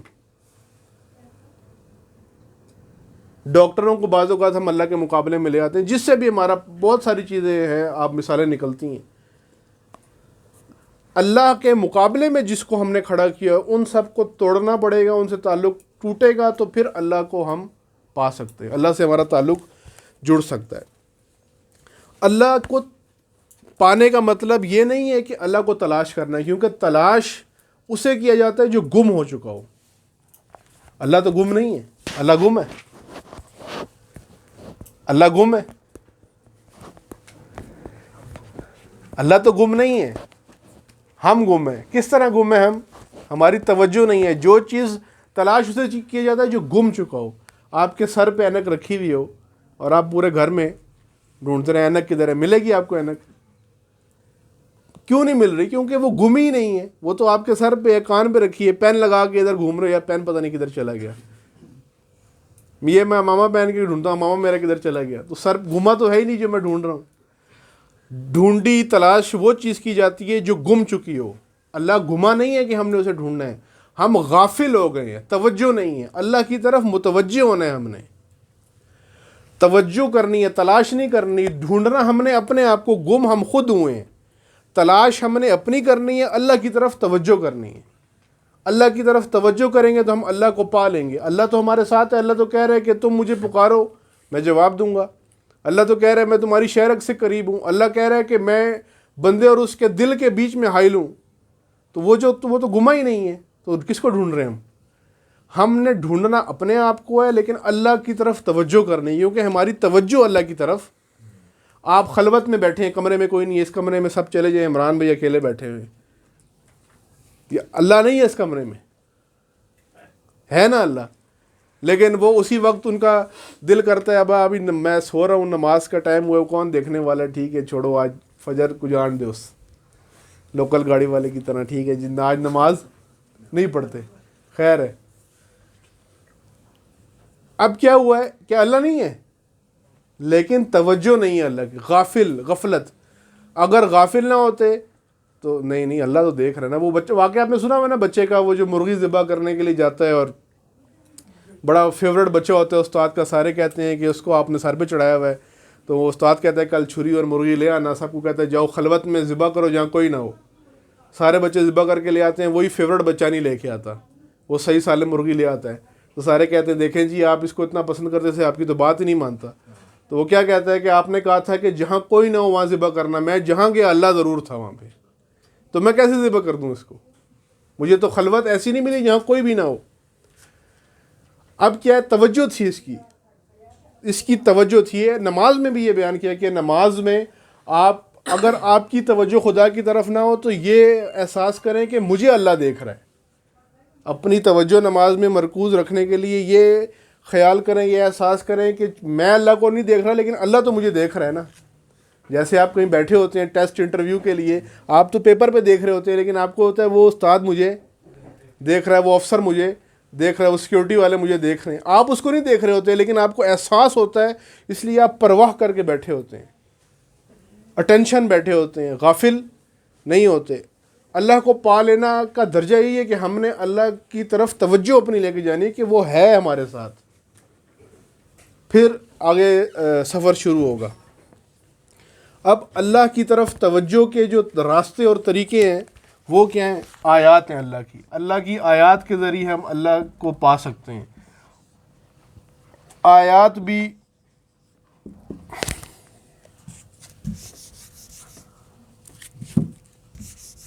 یہ پرمنٹ تو نہیں ہے. اللہ کی آیات بھی دو طرح کی ہیں.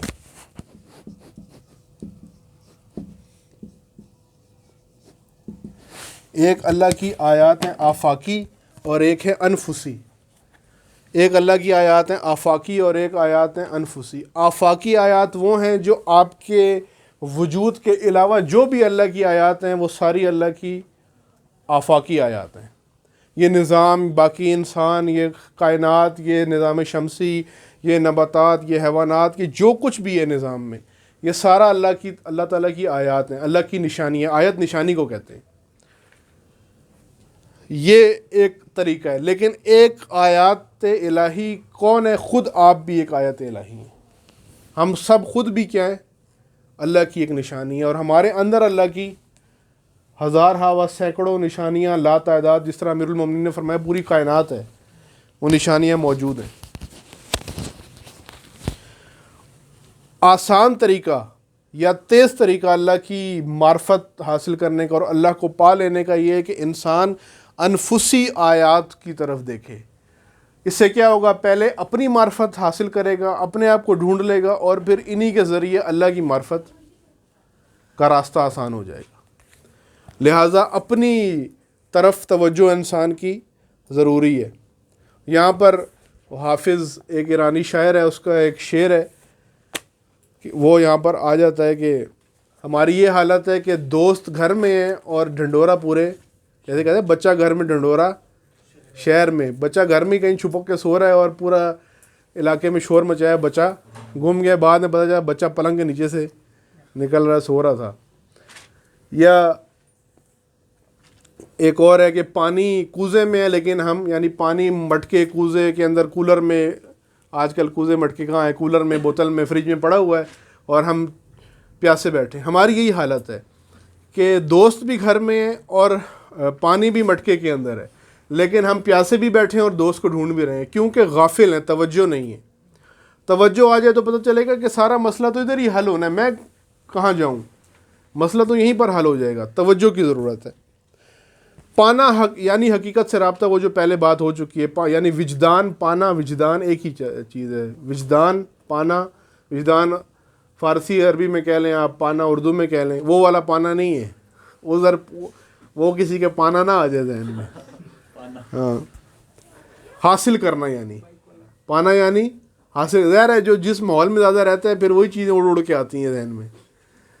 حاصل کرنا، یہاں حاصل کرنا یعنی پانا، یعنی حقیقت سے رابطہ.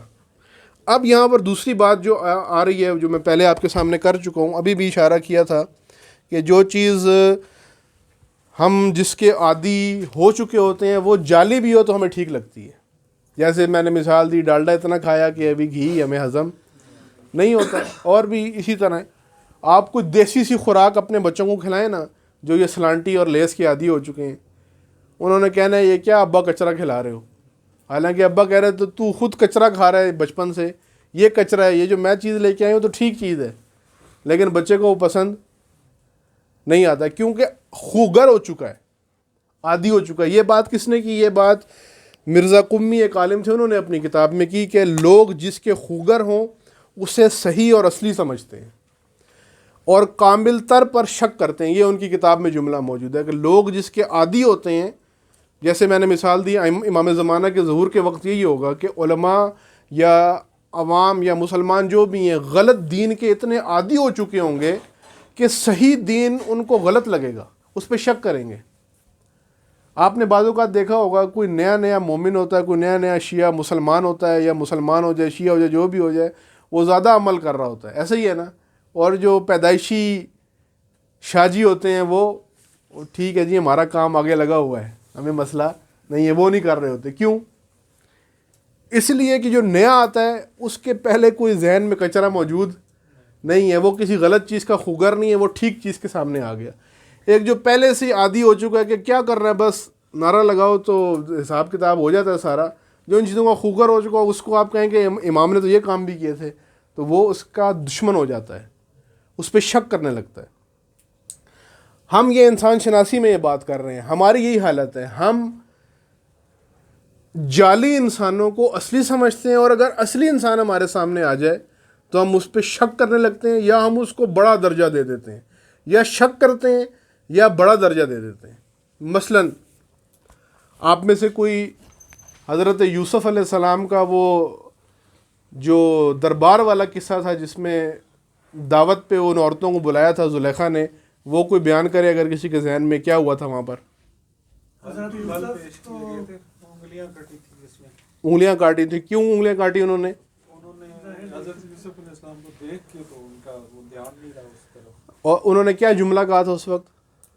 قرآن میں موجود ہے کہ یہ کیا ہے؟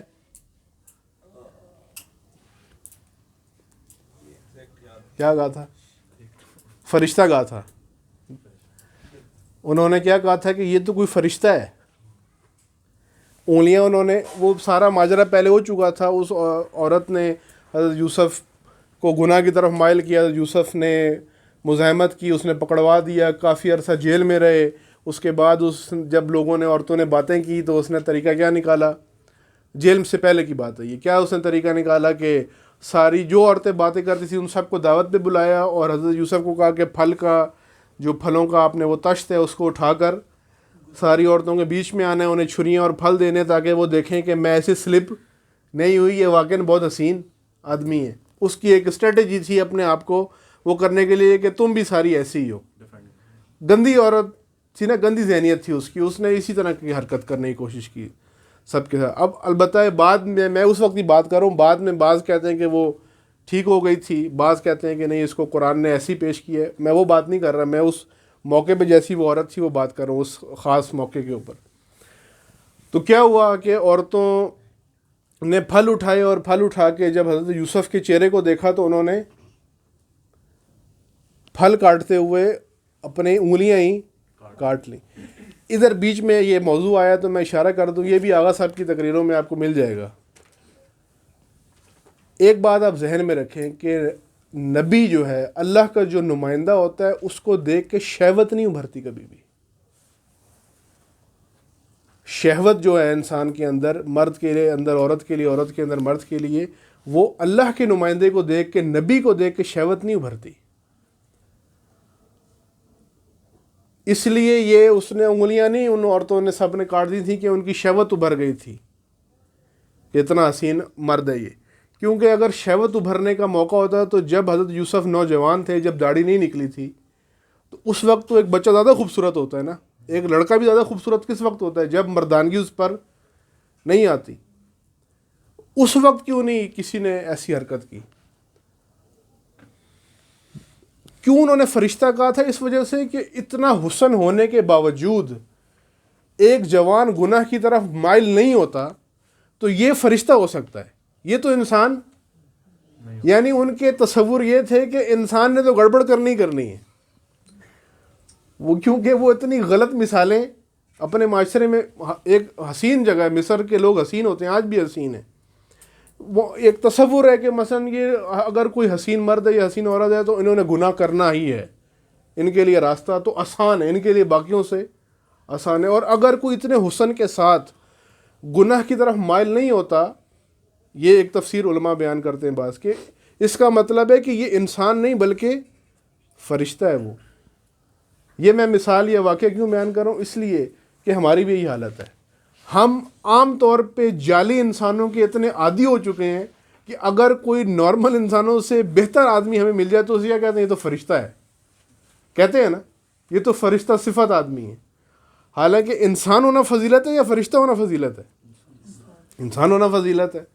انسان تو وہ جس کو فرشتوں نے سجدہ کی ہے, اشرف المخلوقات انسان ہے. فرشتہ ہونا تو فضیلت, انسان کے لیے فضیلت انسان کامل ہونا ہے, فرشتہ ہونا فضیلت نہیں ہے. لیکن کیوں ایسا ہم کہتے ہیں؟ اس لیے کہ ہم جعلی انسانوں کے, جعلی سے مراد یہاں پر یہ نہیں ہے کہ فیکٹری میں بنایا ہم نے اس کو, جعلی سے مراد یہ کہ جس کا حلیہ انسانوں والا ہے لیکن شخصیت انسانوں والی, شخصیت جانوروں والی ہے, اور حلیہ یہ قرآن کے اندر موجود ہے. یہ کوئی اپنی طرف سے تو نہیں میں کہہ رہا, قرآن نے کہا ہے بہت سارے ایسے ہیں جو چوپاؤں سے بھی بدتر ہیں, کچھ ان کے برابر ہیں, کچھ ان سے بھی بدتر ہیں. اتنے گھٹیا ان کی حرکتیں ہیں کہ یہ گدھے کی طرح ہیں جس پہ کتابیں لدی ہوئی ہیں. سورہ جمعہ میں آئے. اب یہ کس کے بارے میں بات ہوئی ہے؟ یہ گدھے کے بارے میں تو نہیں ہوئی ہے, یہ کس کے, یہ انسانوں کے بارے میں ہوئی ہے جن کی حلیہ, جن کا انسانوں والا ہے لیکن حرکتیں ان کی جانوروں والی ہیں. ہم یہاں پر اتنے عادی ہو چکے ہیں ایسے لوگوں کے کہ ہمیں اگر کوئی انسانی صفات والا ملے تو ہم اسے کیا کہتے ہیں؟ یہ تو فرشتہ ہے, حالانکہ وہ اصل انسان ہے. یہ اس لیے کہ ہم عادت ہمیں غلط کی پڑ چکی ہے. یہ بات یہاں پر کی جا رہی ہے کہ ہم فیک انسانوں کے اتنے عادی ہو گئے ہیں کہ ہمیں اصلی انسان اگر کوئی مل جائے تو وہ ہمیں انسان ہی نہیں لگتا. ہم اس کو تعریف کرنے کے لیے کہتے ہیں کہ یہ تو بڑا فرشتہ آدمی ہے، بلکہ ہمیں یہ کہنا چاہیے کہ یہ انسان ہے اور باقی گڑبڑ ہے. اصل انسان یہ ہے، کیونکہ اس کے اندر انسانی خصوصیات اور صفات موجود ہیں. لیکن وہ اسی وجہ سے یہ نقطہ آپ نے ذہن میں رکھنا ہے، اس وجہ سے کہ یہ بہت ساری جگہوں پر یہی حالت ہے ہماری.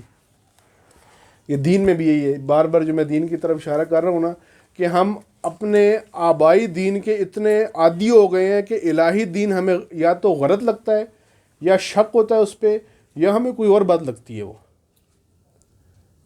مثلا ہم کچھ کام کرتے ہیں، ہر جمعرات کو ہم کچھ کام کرتے ہیں، ہمارے گھر میں بھی ہوتے تھے، جس کا دین میں کہیں دور دور تک کچھ بھی نام و نشان نہیں ہے. نہ ادھر کچھ لکھا ہے نہ ادھر کچھ لکھا ہے، کئی چاروں سمتوں میں دین میں کچھ بھی اس کے بارے میں نہیں لکھا ہوا. لیکن آبائی دین میں تھا کہ جمعرات کو مغرب کے ٹائم یہ کام سارے ہونے ہی ہونے ہیں، یہ کام سارے کرنے ہیں.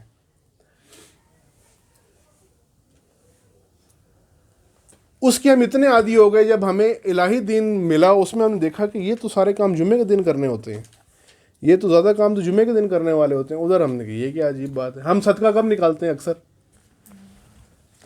شب جمعہ نکالتے ہیں نا. شب جمعہ بھی اگر اس نیت سے نکالتے ہیں کہ یہ جمعے کی شب ہے وہ ٹھیک ہے، لیکن ہم جمعے کو نہیں نکالتے، عادت بن گئی ہے ہماری. حالانکہ صدقہ نکالنے کی فضیلت کب ہے؟ جمعے کے دن. امام محمد باقر علیہ السلام کی یہ حدیث ہے کہ میرے والد یعنی امام زین العابدین علیہ السلام کی یہ سیرت تھی، سنت تھی کہ وہ ہر جمعے کو صدقہ دیا کرتے تھے. ہم گھر والوں کے لیے کھانا پینا یا پھل شل گوشت فروٹ یا کوئی اچھا کھانا کس دن کرتے ہیں؟ کوئی ویکینڈ پہ کر لیتا ہے، کوئی ہفتہ اتوار کرتا ہے، کوئی جمعرات کو. اکثر لوگ، میں گلگت میں گیا تھا وہ سارے پورے گلگت میں جمعرات کو بریانی لازمی پکتی تھی. رات کے وقت بریانی نہ کھائیں تو ان کو نیند نہیں آتی تھی. جمعے کے دن کیا ہے؟ بس روٹین میں. حالانکہ دین یہ کہتا ہے کہ جمعے کو اچھا آپ کھانا پکائیں. گھر والے کو، مرد کو یہ کہا گیا کہ جب تم گھر جا رہے ہو تو جمعے کے دن اپنے گھر والوں کے لیے اچھا سامان لے کر جاؤ. تحفہ لے کے جانا ہے تو جمعے کے دن ان کے لیے کوئی اس طرح کی چیز لے کے جاؤ. تیار ہونا ہے تو جمعے کے دن تیار ہو. جمعے کے دن ہم بس دیکھتے ہیں اچھا بس ٹائم پورا ہو، دفتر چھٹی ہو، جمعہ 2 ٹکریں ماری اور نکلے. میں مثال کے طور پہ، کہ ہو سکتا ہے بہت ساری جگہ پہ نہ بھی ہوتا ہو، میں مثال دے رہا ہوں کہ بعض جگہ آبائی رسومات اتنی ہمارا حصہ بن چکے ہیں زندگی کا کہ وہاں اگر حقیقی کوئی بات آتی ہے تو اس کو یا تو ہم کہتے ہیں پتہ نہیں یہ ٹھیک بھی ہے یا نہیں، یا پھر اس کے بارے میں ہم شک میں پڑ جاتے ہیں، یا ہم اس کو بہت ہی اوپر لے جاتے ہیں کہ یہ تو بہت ہی کوئی بڑی بات ہوگی. حالانکہ جو روٹین کے اندر ہماری زندگی کا حصہ ہونی چاہیے تھی. یہ موضوع انسانوں کے بارے میں آپ رکھیں. جیسے پچھلی دفعہ بھی میں نے مثال دی تھی، یہیں پر مثال دی تھی یا کسی اور درس میں دی تھی، کہ وہ جانور والی یہیں دی تھی شاید. کیونکہ بعض گھروں میں وہ ڈیکوریشن پیس لگا ہوتا ہے، جانور کا چہرہ لگایا ہوا ہوتا ہے، شیر کا اصلی. نہیں، یہاں نہیں دی، پھر کسی اور جگہ دی ہے. دیکھا ہوگا آپ نے کہ وہ 12 سنگا یا شیر اصلی کھال ہوتی ہے، نقلی نہیں ہوتی. اس کے اندر سے سب کچھ نکال کے بھوسا بھر کے انہوں نے پورا وہ 12 سنگا. میں خود ایک جگہ دیکھا، اس لیے زیادہ مجھے وہ مثال سمجھ میں آتی ہے کہ وہ پورا 12 سنگا انہوں نے کھڑا کیا تھا ڈرائنگ روم کے اندر. وہ میں نے پوچھا کہ یہ کیا؟ انہوں نے کہا یہ بالکل اصلی سینگ اور جلد سب کچھ اصلی ہے. اس کے اندر سے سب کچھ نکال کے پتہ نہیں کتنے لاکھ کا یہ انہوں نے خریدا ڈیکوریشن پیس. قانونی ہے یا نہیں ہے مجھے نہیں پتا کہ یہ کر سکتے ہیں یا نہیں کر سکتے. اب وہ اصلی ہے یا جعلی ہے؟ اصلی تو نہیں ہے نا. کھال اصلی کی ہے لیکن اندر سارا بھوسا تھا. اس کو تو کسی نے نہیں کہا، یا آپ نہیں کہیں گے یا میں نے نہیں کہا کہ یہ تو 12 سنگا ہے، مجھے مار دے گا، ٹکر مارے گا. میں اسے ڈرا تو نہیں. تو اس کا مالک بھی تو اسی طرح ہے نا. اس کی چمڑا اس کا انسانوں والا، حرکتیں تو ساری اس کی جانوروں والی ہیں. جانور کے چمڑے کو ہم جانور نہیں سمجھتے، لیکن انسان کا چمڑے کو ہم کہتے ہیں یہ انسان ہے. وجہ کیا ہے کہ اتنے عادی ہم ہو گئے ہیں ایسے انسانوں کے جو اصلی نہیں ہیں، اسی لیے ہمیں وہ ٹھیک لگتے ہیں. اور کوئی اچھا انسان آتا ہے تو ہم کہتے ہیں کہ یہ تو یا فرشتہ، یا کہتے ہیں پتہ نہیں ٹھیک بھی ہے یا نہیں ہے. یہ اس وجہ سے کہ غلط کی ہم عادی ہو چکے ہیں.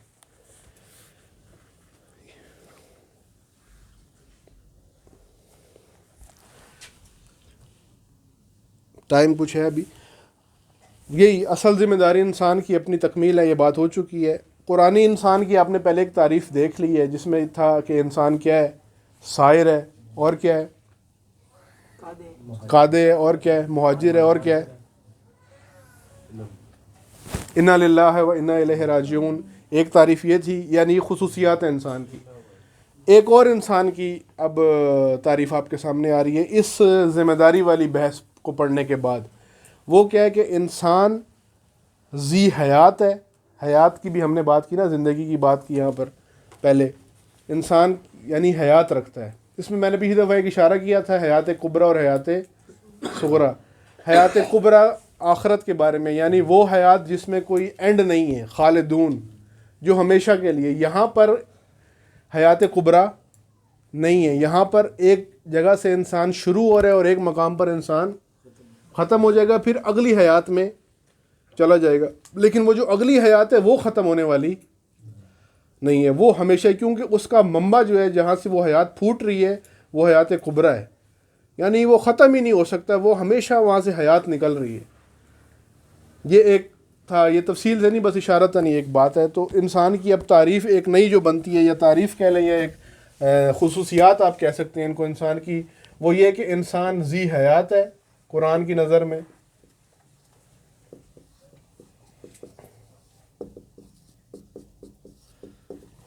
ذی حیات ہے, اور کیا ہے, مکلف ہے. یہ جو ہم اتنے دنوں سے تکلیف کر رہے ہیں, یہ وہی مکلف یعنی انسان پہ مشقت ہے, مشقت آور ذمہ داری ہے. اور کیا, انسان مسئول ہے. ذی حیات یعنی حیات رکھتا ہے, مکلف یعنی انسان کے اوپر ایسی ذمہ داریاں عائد ہوتی ہیں جو انسان کے لیے دشوار ہیں, مشقت آور ہیں. اور تیسری چیز کیا ہے, انسان مسئول ہے. یعنی مسئول یعنی ذمہ دار.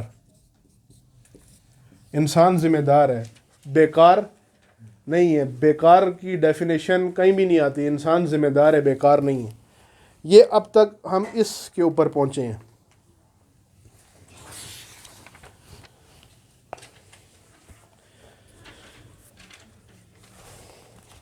میں ابھی آگے نہیں جاتا, ویسے کچھ ٹائم تو ہے ابھی, لیکن مزید میں بات نہیں کرتا. اشارہ کر دیتا ہوں اگلے دفعہ جو ہم نے کچھ مطالب پڑھنے ہیں, وہ یہ کہ ہم جو یہ انسان شناسی پڑھ رہے ہیں نا, یہ انسان از نظر قرآن ہے. یہ قرآنک آئیڈیالوجی جو ہے انسان کے بارے میں, یہ وہ ہے. لیکن انسان کی شناخت اور مکاتیب نے بھی کروائی ہے, انسان کی شناخت اور آئیڈیالوجیز نے بھی کروائی ہے, جن میں سے ایک ہے ہیومنزم. آپ نے سنا ہوگا.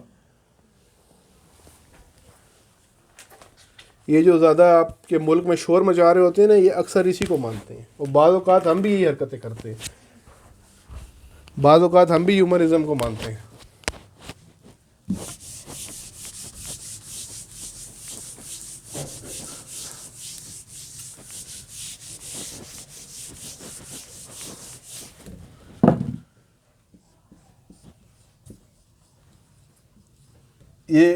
یہ انسان کی انگریزی ہے, ایسا ہی ہے نا. کوئی ہیومن کہتا ہے, کوئی ہیومن کہتا ہے, جو بھی تلفظ ہے آپ بہتر جانتے ہیں.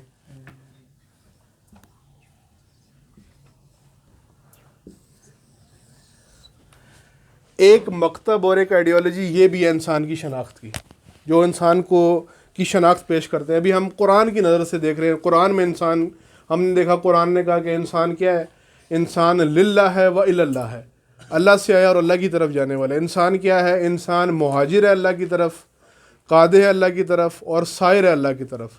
اور انسان کیا ہے, انسان اللہ کی طرف ذی حیات ہے, اور کیا ہے, مکلف ہے, اور کیا ہے, مسئول ہے. یہ بھی انسان کی تعریف کرتے ہیں, یہ بھی انسان کی معرفت کرواتے ہیں. یہ ایک مکتب ہے ہیومنزم. اس کے نزدیک پورے اس نظام کا جو محور ہے نا, وہ انسان ہے. سب کچھ انسان کے گرد گھوم رہا ہے, انسان اصل ہے, اور باقی ساری چیزیں بعد میں آتی ہیں. یہ اصالت انسان کے قائل ہیں. یہ اگلی دفعہ بات ہوگی, میں صرف اشارہ کر رہا ہوں. یہ کس چیز کے قائل ہیں, اصالت انسان کے. یہ کہتے ہیں کہ جی پورا جو نظام ہستی ہے, جو کائنات ہے, جو معاشرہ ہے, ہر چیز ہے, اس میں جو محور ہے, جو مرکزی خیال آپ کہہ لیں, مرکزی نقطہ آپ کہہ لیں, جو اس پورے کارروائی کے اندر جو ہیرو ہے وہ کون ہے؟ انسان ہے, اور کچھ بھی نہیں ہے, باقی سب بعد میں. ہم جو انسان شناسی کر رہے تھے, آپ نے ساتھ ساتھ غور کیا ہوگا, ہمارے انسان شناسی میں معیار خالق ہے, انسان معیار نہیں ہے. انسان کی ذمہ داری بھی پہلی, انسان کی معرفت بھی کون کروا رہا ہے؟ خالق کروا رہا ہے نا. قرآن کس کا کلام ہے؟ اللہ کا کلام ہے. معرفت کون کروا رہا ہے؟ اللہ کروا رہا ہے. اور انسان کی ذمہ داریاں بھی کس کے گرد گھوم رہی ہیں؟ اللہ کی طرف سے جو ذمہ داریاں عائد ہوئی ہیں ہم اس کی بات کر رہے ہیں. اور ذمہ داریوں میں بھی پہلی ذمہ داری انسان کی کس کے بارے میں؟ اللہ کے بارے میں. یعنی ہم جس مکتب کے ذریعے قرآن کو, انسان کو دیکھ رہے ہیں, وہاں پر خالق کو مرکزی حیثیت حاصل ہے. لیکن یہاں پر کیا ہے, یہ کسی کو نہیں مانتے. یہ کہتے ہیں صرف انسان. اصل کون ہے؟ انسان. اور اسی سے پھر اور نظریات پھوٹے ہوئے ہیں, سیکولرزم, لبرلزم, ایگزسٹینشلزم, بہت ساری چیزیں اسی سے پھر پھوٹی ہوئی ہیں. نام شاید آپ کو یہ نئے لگ رہے ہیں, ہمارے لیے بھی نئے تھے جب ہم نے نہیں پڑھے تھے, لیکن حرکتیں بہت ساری ہم یہی والی کر رہے ہیں. جب آگے ہم بات کریں گے تو آپ کو خود ہی اندازہ ہو جائے گا. آپ نے انسان شناسی کی ہے. آخری بات کرتا ہوں قرآن کی نظر سے. قرآن نے آپ کو پہلی بات یہ کی ہے کہ آپ ذمہ دار ہو, یہی بات کی ہے نا. کہیں ابھی تک ہماری بات میں یہ آیا کہ تمہارا یہ حق ہے, تمہارا یہ حق ہے, تمہارا یہ حق ہے, تمہارا یہ حق ہے. ہماری بات, ہماری اے بی سی کس سے شروع ہوئی ہے؟ کہ تمہاری ذمہ داری ہیں, تم ذمہ دار ہو, اور یہ ذمہ داری ہیں. یہاں پر جب آپ جائیں گے نا, ادھر ذمہ داریوں والا کوئی کھاتا نہیں ہے, بند. ادھر کیا بات ہوگی؟ تمہارا یہ حق ہے, تمہارا یہ حق ہے, تمہارا یہ حق ہے, تمہارا یہ حق ہے. اگر حق ملتا ہے تو ٹھیک ہے, نہیں تو نکلو باہر حق کے لیے. بالکل زمین آسمان کا فرق ہے. اور اسی وجہ سے اسی طرح کے ان کی جو ہے وہ تعلیمات بھی ہوتی ہیں, تبلیغات بھی ہوتی ہیں, اور ہم بھی بہت سارے امور میں اسی کے پیچھے چل رہے ہیں. نظریاتی طور پہ ہم اس کو نہیں مانتے نظریاتی طور پہ نہیں مانتے نا, پریکٹیکلی مانتے ہیں. آپ مجھے صرف ایک مثال دیں, کوئی ایسی ریلی پاکستان میں نکلی ہے, کوئی دھرنا ایسا ہوا ہے جس میں شیعوں کی بات نہیں کر رہا, میں پورے اوور آل پاکستانیوں کی بات کر رہا ہوں, جس میں یہ بات کی گئی ہو کہ ہماری یہ ذمہ داری ہے اور ہم نے ذمہ داری پوری کرنی ہے. جو بھی ریلی دھرنا ہوتا ہے اس میں کیا بات ہوتی ہے؟ ہمارے یہ حقوق ہیں, ہمیں حقوق دو, یہ بات ہوتی ہے نا. یہ پاکستان میں نہیں, پوری دنیا میں کوئی ایسی ریلی نکلی ہے کہ میری یہ رسپانسبلٹیز ہیں, میں نے ان کو ادا کرنا ہے, مجھے ادا کرنے نہیں دیا جا رہا؟ کوئی ریلی نکلتی ہے دنیا میں کہیں؟ کیا نکلتی ہے؟ ہمارے یہ رائٹس ہیں, یہ رائٹس دو. ہاں, ساڈا حق ایتھے رکھ. کوئی اور ذمہ داری کی بات ہوتی ہے؟ نہیں ہوتی. یہ کس نے ہمیں پٹی پڑھائی ہے؟ یہ کس نے ہمیں یہ والا جام کس نے پلایا؟ یہ ان لوگوں نے پلایا ہے. اب آپ ایک سوال کا جواب دیں مجھے, ہم پھر اس پہ بات ختم کر دیتے. آپ سب کے حقوق ہیں یا نہیں ہیں؟ ہے نا؟ کچھ جواب نہیں دے رہے, وہ شاید نہیں مانتے, وہ نیا مکتب ہے. دین بھی حقوق مانتا ہے, پریشان نہیں ہونا. حقوق ہیں یا نہیں آپ سب کے؟ یہاں جتنے بھی بیٹھے ہیں آپ کے حق ہیں یا نہیں ہیں؟ کھانا مل جائے گا, بولیں. بالکل. ہاں جی, ہے نا. وہ حقوق آپ کے دوسرے کے کیا بنتے ہیں؟ ذمہ داری یا فرائض. اگر ہم وہ جملے کلمے کے اعتبار سے دیکھیں, حقوق کے مقابلے میں کیا آتا ہے؟ فرائض. کیا سارے بولے نا؟ حقوق کے مقابلے میں کیا آتا ہے؟ فرائض. وہ فرائض نہیں, چپس نہیں, فرائض اردو والا, عربی والا فرائض. ادھر تو مسئلہ یہی ہے کہ ہر چیز میں ہی پورا کلندر سسٹم ہے نا. جو بھی لفظ آپ نکالیں یہاں پہ کوئی اس کی ایک اس کے قتل ہوا ہوتا ہے, اس کا کوئی اس کے نکل آتا ہے مقابلے میں. حقوق کے مقابلے میں فرائض ہیں. آپ کے حقوق کس کے فرائض ہیں؟ آپ کے اپنے ہیں یا کسی کے ہیں؟ آپ کے حقوق فرائض کس کے ہیں؟ دوسرے کے ہیں. آپ سب کے حقوق ہیں, ہے نا. یہ سارے حقوق آپ کے کس نے ادا کرنے ہیں؟ وہ دوسرے کون ہیں؟ وہ آپ خود ہی ہیں نا. وہ دوسرے کون ہیں؟ آپ حقوق رکھتے ہیں سارے, اور وہ جو فرائض ہیں وہ کسی دوسرے نے ادا کرنے ہیں. آپ کے حقوق, آپ کے حقوق کون ادا کرے گا؟ دوسرے کے. وہ کیا ہیں؟ فرائض ہیں.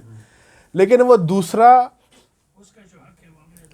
وہ جو دوسرا جو ہے وہ دوسرا ہی ہے, یا آپ بھی کسی کے دوسرے ہیں؟ آپ بھی تو کسی کے دوسرے ہیں نا. آپ کے جو حقوق ہیں وہ یاسر کے فرائض ہیں. یاسر ٹوپی نہیں کہیں جاتی. آپ کے جو حقوق ہیں وہ یاسر کے فرائض ہیں, اور یاسر کے جو حقوق ہیں وہ برشان کے فرائض ہیں. یہ پورا ایک سرکل چل رہا ہے. ایسا نہیں ہے کہ آپ کے صرف حقوق ہیں, فرائض آپ کے نہیں. اب آپ مجھے ایک جواب اور دیں, اگر آپ سارے حقوق کی بات چھوڑ کر فرائض ادا کرنا شروع کر دیں تو اس کا رزلٹ کیا ہے؟ سب کو حق ملے گا. سب کو حق میں. آپ باقی بھی رائے دے دیں, ان کو صرف کھانا نہیں ملنا, آپ کو ہی ملنا ہے. حلال کریں نا. حقوق کی جنگ, کیونکہ آپ جب فرائض پہ زور لگائیں گے تو جو بھی آپ فرض ادا کر رہے ہیں وہ کسی نہ کسی کا حق ہے, اور وہ آٹومیٹیکلی بغیر مانگے حق ادا ہو جائے گا.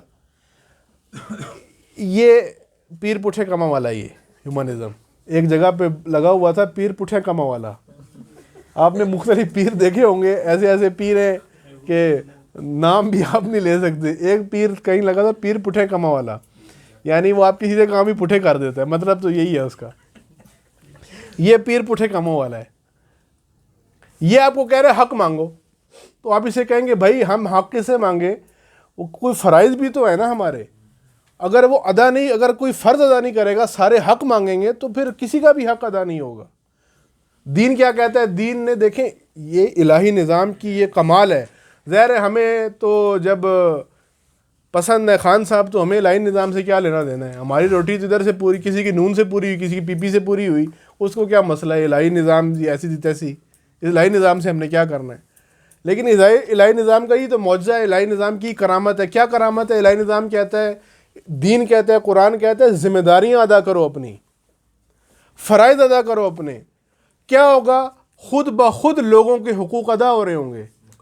جب سارے اپنے فرائض ادا کر رہے ہیں تو تمہارے حقوق تمہیں خود بخود مل رہے ہیں, مل جائیں گے. تمہیں مانگنے کی ضرورت, جھگڑا ہی نہیں ہوگا. اگر سارے حق اپنا فرض ادا کرنا شروع کر دیں تو جھگڑا, کیونکہ بغیر جھگڑے سارے حق پہ ہے نا, کہ حقوق نہیں مل رہے ہمیں. یہ مجھ سے لڑ رہے ہیں کہ جی آپ میرا حق نہیں دے رہے. اگر میں اپنا فرض ادا کرنا شروع کر دوں اور یہ اپنا فرض ادا کرنا شروع کر دیں, ان کو ان کا حق مل جائے گا, مجھے میرا حق مل جائے گا. ہمیں حق پہ جھگڑا کرنے کی ضرورت ہی نہیں پڑے گی. گڑبڑ کہاں سے ہوئی ہے؟ جہاں سے انسان نے فرائض کو اور مسئولیت اور ذمہ داریوں کو ادا کرنا چھوڑ دیا اور حق مانگنا شروع کر دیا. ہمارا اللہ سے بھی معاملہ چل رہا ہے. اللہ کہتے ہیں یہ ذمہ داریاں ہی ادا کرو. ہم کہ پہلے ہمارا حق, وہی والی رفیق بھائی, ساڈا حق ایتھے رکھ. ہم کہتے ہیں ہمارا حق ادھر کرو نا, پھر باقی دیکھی جائے گی. اللہ کہتے ہیں یہ کام تم کرو نا تو سارے حق ادا ہو جائیں گے. جب تم سارے کرو گے تو سب کے حق ادا ہو جائیں گے. لیکن ہم اس کو ماننے کو تیار, ہم کہتے ہیں سارا اوپر سے منو سلوا ہے, ادھر کچھ بھی نہیں کرنا. یہ مطالبات والی زبان ہماری اسی وجہ سے ہے کہ ہم صرف مانگنے والے رہ گئے, جبکہ ہمیں دین نے یہ تعلیم دی تھی کہ کرو, اپنا کام کرو, تاکہ دوسرے بھی اپنا کام. جب معاشرے کے اندر موجود سارے لوگ اپنا کام کرنا شروع ہو جائیں گے تو خود بخود سب کو ان کے حقوق گھر کی دہلیز پر ملنے لگیں گے, اور پھر حق کے لیے کسی کو پریشان ہونے کی ضرورت. گھروں کے اندر بھی یہی ہے, جہاں پہ جھگڑے ہیں وہاں پہ کیوں جھگڑا ہوتا ہے؟ کہ ہر آدمی, ہر فریق اپنا حق مانگ رہا ہوتا ہے. اگر اسی جھگڑے میں کوئی عقل مند آگے کہے کہ بھائی آپ کا جھگڑا ختم اس طرح ہوگا کہ سارے اپنے کام پہلے پورے کرو نا, 3 دن سارے اپنے فرائض انجام دو, چوتھے دن میں سب کا حق دے دوں گا. وہ چوتھے دن مانگیں گے ہی نہیں, کیونکہ انہیں پہلے دن سے ملنا شروع ہو جائے گا حق. وہ کہیں گے یہ تو ہمارا حق خود بخود پورا ہو گیا, جھگڑا ہی ختم ہو گیا.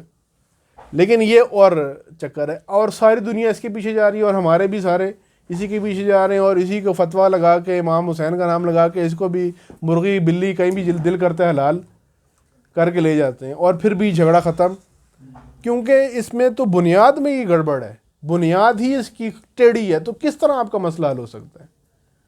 صرف یہ نہیں ہے حقوق والا ایک چیپٹر ہے، آپ اور آگے جائیں اس کے اندر اور بکواس شروع ہو جائے گی. یہ جو فحاشی دنیا میں اور یہ گے اور یہ LGBT اور یہ سارے جو معاملات ہیں، یہ آپ کے ملک میں جو گھس رہے ہیں، میرا جسم میری مرضی، یہ سارا یہ کہاں سے پھوٹ رہا ہے؟ ادھر سے پھوٹ رہا ہے. یہ کہتے ہیں انسان کی مرضی سب کچھ ہے، انسان سب جو انسان مانگے دو اس کو. انسان تو مانگتا ننگا ہونا، پھر آپ دیں گے اس کو؟ اجازت دیتے ہیں آپ اس کو؟ اگر آپ اس کو مانتے ہیں تو دینی پڑے گی، کیونکہ یہ کہتا ہے کہ انسان کی جو مرضی اسے کرنے دو، انسان پہ کوئی قانون نہیں آتا. اسی لیے پھر یہ وہ لوگ ہیں جو اس کا پرچار کرتے ہیں، ان کے ملکوں میں بھی یہ بین ہے. وہاں آزادی ہے، آپ ایسے گھوم سکتے ہیں؟ نہیں گھوم سکتے آپ ایسے، آپ پکڑ کے لے جاتے ہیں. وہ کہیں جو تم خود تو پوری دنیا میں مشرق ممالک میں مسلمانوں میں جا کے اس کی تبلیغ کر رہے ہو کہ انسان کا حق ادا ہونا چاہیے، حقوق بشر ادا ہونے چاہیے، تو یہ ایک انسان کہتا ہے میرا حق ہے، میں پہنوں نہ پہنوں، تمہیں کیا تکلیف ہے؟ تو دو اس کو حق. یہ بہت ساری چیزوں کے جو قائل ہو گئے اسی پھکی کی وجہ سے قائل ہوئے ہیں.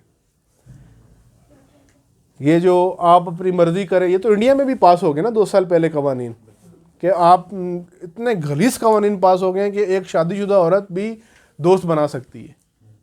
آپ اس کو روک نہیں سکتے، اس کا حق ہے بھائی، اس کی مرضی، وہ 1 بنائے 6 بنائے.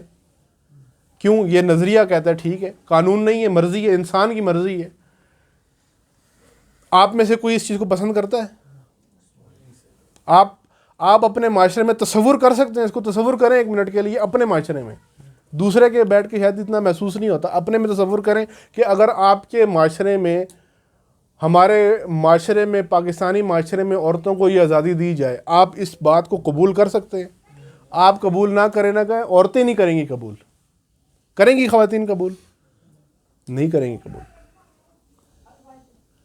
لیکن اس کے پیچھے کیا کھڑا ہوا؟ ایک نظریہ کھڑا ہوا کہ جی انسان کے اوپر کوئی قانون عائد نہیں ہوتا.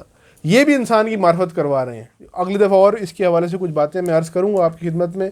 اور ایک چیز اور میں عرض کر دوں، یہ الحمدللہ اللہ تعالیٰ بانیان کی توفیقات میں اضافہ فرمائے. جو بھی بانی ہیں، جو بھی اس میں محنت کر رہے ہیں، اہل خانہ کی توفیقات میں اضافہ فرمائے. اللہ کے کرم سے ہم 8 کلاسیں ہماری ہو گئی ہیں، 4 رہ گئی ہیں انشاءاللہ. اللہ سے یہ دعا ہے کہ بغیر کسی رکاوٹ کے یہ سلسلہ پورا ختم ہو جائے. تو اس کی تکمیل میں آپ لوگوں کا حصہ ڈلنا ضروری ہے. صرف شرکت آپ کا حصہ نہیں ہے، بلکہ عملی طور پہ آپ کا حصہ ڈلنا ضروری ہے. اور وہ اس طرح کہ آپ لوگوں نے ایک اسائنمنٹ تیار کرنی ہے، ایک اپنی تحقیق آپ کہہ لیں، جو بھی اسے کہتے ہیں، آپ تھیسس کہتے ہیں، مقالہ کہتے ہیں، جو بھی کہہ لیں. تقریباً کوئی 300-400 الفاظ پر ہونا چاہیے. اسی لیے میں آپ کو 8ویں درس میں اس لیے بتا رہا ہوں کہ 12ویں میں آپ نے اس کے اوپر بات کرنی ہے. 12ویں میں آ کر آپ یہ پیش کریں گے. 12ویں درس میں آپ سب نے آ کر آخری درس میں، اب ہو سکتا ہے بعض چھٹی بھی کریں اس میں کہ ٹھیک ہے جی جان چھڑواؤ، لیکن جو چھٹی کرے گا اس کا اپنا نقصان ہے. انسان اس نے خود بننا ہے، ہم نے تو نہیں اس کا جگہ انسان بننا ہے، ہمارا تو نقصان نہیں ہے. وہ اسائنمنٹ یہ ہے کہ آپ نے قرآن کی نظر میں انسان کو بیان کرنا ہے، لکھ کر ایسے لے کے آنا ہے جو آپ خود پیش کر سکیں. ہر ایک یہاں پر پیش کرے گا کہ میں نے اب تک یہ نکالا ہے، میری ریسرچ یہ کہتی ہے کہ قرآن نے یہ والا انسان پیش کی ہے. آپ نے اس انسان کی شخصیت یہاں پر آ کر قرآن کی نظر سے پیش کرنی ہے. اس کے آپ پورا ایک، جس طرح ایک آداب ہوتے ہیں اس طرح بنا کے لائیں، فائل میں اس کو لگائیں. یہ ہو سکتا ہے آپ کو لگے کہ یہ کیا بس ایسے یہ فٹیک ڈال دی ہے. یہ آپ آگے آپ کے بچوں کے کام آ سکتی ہے. بچہ آپ کا کہہ سکتا ہے کہ ابا نے صرف گھر نہیں بنایا، کچھ کام بھی علمی کیا تھا.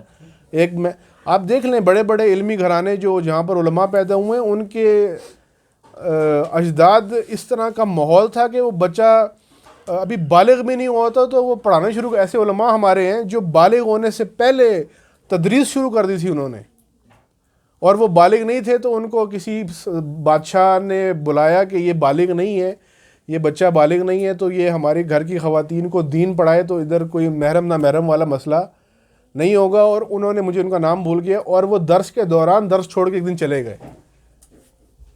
ان سے کسی نے پوچھا کہ آپ کیوں گئے، تو انہوں نے کہا کہ میں نے درس کے دوران اس لیے درس چھوڑا کہ میں اس سے پہلے بالغ نہیں تھا اور مجھے احساس ہو گیا کہ اب اللہ نے مجھے بلوغت عطا کر دی ہے، تو اس کے بعد مجھے ان خواتین کو دیکھنا حرام ہو گیا، تو میں درس سے نکل گیا فوراً۔ بلوغت سے پہلے پڑھا رہے تھے، اب یہ نہیں ہے کہ یہ الگ کسی جگہ پر کسی اور سیارے کی مخلوق تھی، اسی سیارے کی یہ مخلوق تھی، لیکن گھر کا ایسا ماحول تھا کہ اس کی وجہ سے یہ ہوا۔ تو یہ آپ کی اس موضوع کو یاد کرنے میں بھی اس کا ایک حصہ ہوگا اگر آپ نے اس کو وہ کیا۔ آپ ایک اسائنمنٹ تیار کریں 4-5 صفحوں پر ہو وہ، اور اس کے اندر ٹو دا پوائنٹ آپ بات کریں۔ آپ اپنی تحقیق کے مطابق انسان از نظر قرآن بیان کریں، قرآنی تعریف آپ بیان کریں، اور جو بھی آپ کریں گے اس کے لیے قرآنی آیت کو دلیل کے طور پہ پیش کریں گے کہ میں نے اگر انسان کے بارے میں یہ لکھا ہے کہ انسان ذی حیات ہے، یا انسان مسئول ہے، یا انسان سائر ہے، انسان مہاجر ہے، انسان للہ ہے، تو اس کی دلیل میں یہ قرآن کی آیت، اور اس طریقے سے تیار کریں کہ آپ نے وہی آ کر ادھر سب کے سامنے 3 منٹ کے اندر اپنے 300 الفاظ پیش کرنے کہ میں نے قرآن کی نظر سے انسان کی یہ شناخت حاصل کی ہے۔ اور یہ جب آپ کے منہ سے الفاظ نکلیں گے تو پھر آگے آپ کو پتہ چلے گا کہ اس کے میں بھی نہیں بتاتا کیا اثرات ہوتے ہیں۔ یہ جب آپ خود پڑھائیں گے تو اس وقت پھر آپ کو پتہ چلے گا کہ اس منہ سے نکالنے کے اثرات کیا ہیں اور ان کا کیا حکمت اور فلسفہ ہے۔ اسی لیے ابھی بتا رہا ہوں کہ پورا 1 مہینہ تقریباً بنتا ہے۔ آج 8ویں کلاس تھی، 9، 10، 11، یہ اگلے 3 مہینے پڑھانی ہے۔ 12ویں میں آپ نے آ کر یہ پیش کرنا ہے، لہٰذا جسے چھٹی کرنی ہے اس کی مرضی ہے، میں کچھ نہیں کہتا، لیکن 12ویں میں جو بھی آئے گا وہ یہ کام جو بھی کرے گا اس کا اپنا فائدہ ہے۔ اور میں آپ کو یقین سے یہ بات کہہ سکتا ہوں، میں اب ادھر بھی ایک مثال دیتا ہوں، ٹائم تھوڑا سا 1-2 منٹ اوپر ہو جائیں گے۔ آپ میں سے کسی نے آفس کا کورس کیا ہوا ہے؟ ایم ایس آفس کا کورس کیا ہو کبھی؟ ویسے میٹرک کے بعد فارغ سے کر لیا یا ویسے کبھی کر لیا؟ میٹرک کے بعد ہی کیا تھا۔ وہ جتنی بھی کمانڈز آپ نے پڑھی تھی ورڈ کی یا پاور پوائنٹ کی، ساری یاد ہیں آپ کو؟ کون سی یاد ہیں؟ جو استعمال کرتے ہیں وہی یاد ہے نا؟ ہاں، بس یہ جو استعمال ہوتی ہیں وہ آپ کو جو پریکٹیکل میں آتی ہیں۔ آپ سب کے جو ٹیکنیکل شعبے والے، مجھے نہیں پتا کون کون کیا کرتا ہے، جو آپ استعمال کر رہے ہوتے ہیں وہ آپ کو یاد رہتی ہے۔ اور باقی مثلا آپ میں سے اگر کسی نے ڈرائیونگ کسی اسکول سے سیکھی ہے، ڈرائیونگ اسکول سے سیکھی ہے کسی نے، آپ نے ادھر کیا کچھ سکھایا ہوگا انہوں نے؟ وہ پوری پی ایچ ڈی کرواتے ہیں نا، یہ بھی ہے، یہ بھی ہے، یہ بھی ہے، وہ سارا یاد ہے آپ کو؟ کون سا یاد ہے جو گاڑی چلاتے ہوئے آپ کے استعمال میں ہے جو ٹیکنیکس؟ یہ اس کو یاد رہے گا، یہ جو اس کو استعمال میں لے آئے گا، جو تدریس میں لے آئے گا، جو گفتگو میں لے آئے گا۔ اور یہ گفتگو میں لانے کے لیے اسائنمنٹ ہے۔ آپ اس کو یہاں تیار کریں گے، بحث کریں گے، کسی سے پوچھیں گے، سمجھیں گے، لکھیں گے، جب وہ تیار ہو جائے گی آپ یہاں پر آ کر پیش کریں گے۔ پھر آپ میں جرأت ہوگی کہ میں اب یہ بات جا کر کسی اور کے سامنے بھی کر سکتا ہوں۔ سب سے پہلے اپنے گھر والوں کے سامنے کریں، انہیں بٹھائیں، انہیں کہا پہلے مجھ سے انسان سمجھو۔ وہ آپ مجھے پوری زندگی کہتے رہے ہو انسان بنو، ابھی میں بتاتا ہوں انسان کیسے بنتا ہے۔ ابھی آپ مجھ سے سنو کہ انسان کیسے بنتا ہے، میں آپ کو سارا سمجھاتا ہوں انسان کیا ہے۔ کیا ہوا؟ ان سے کہنا یہ ڈکو سے بھی آگے کی بات ہے، یہ انسان کی بات ہے۔ ڈکو تو بہت بعد میں آتا ہے، یہ پہلے انسان تو بن جائے نا۔ انسان ہوگا تو ڈکو ہوگا، بغیر انسان کے تو ڈکو بھی نہیں بن سکتا ہے۔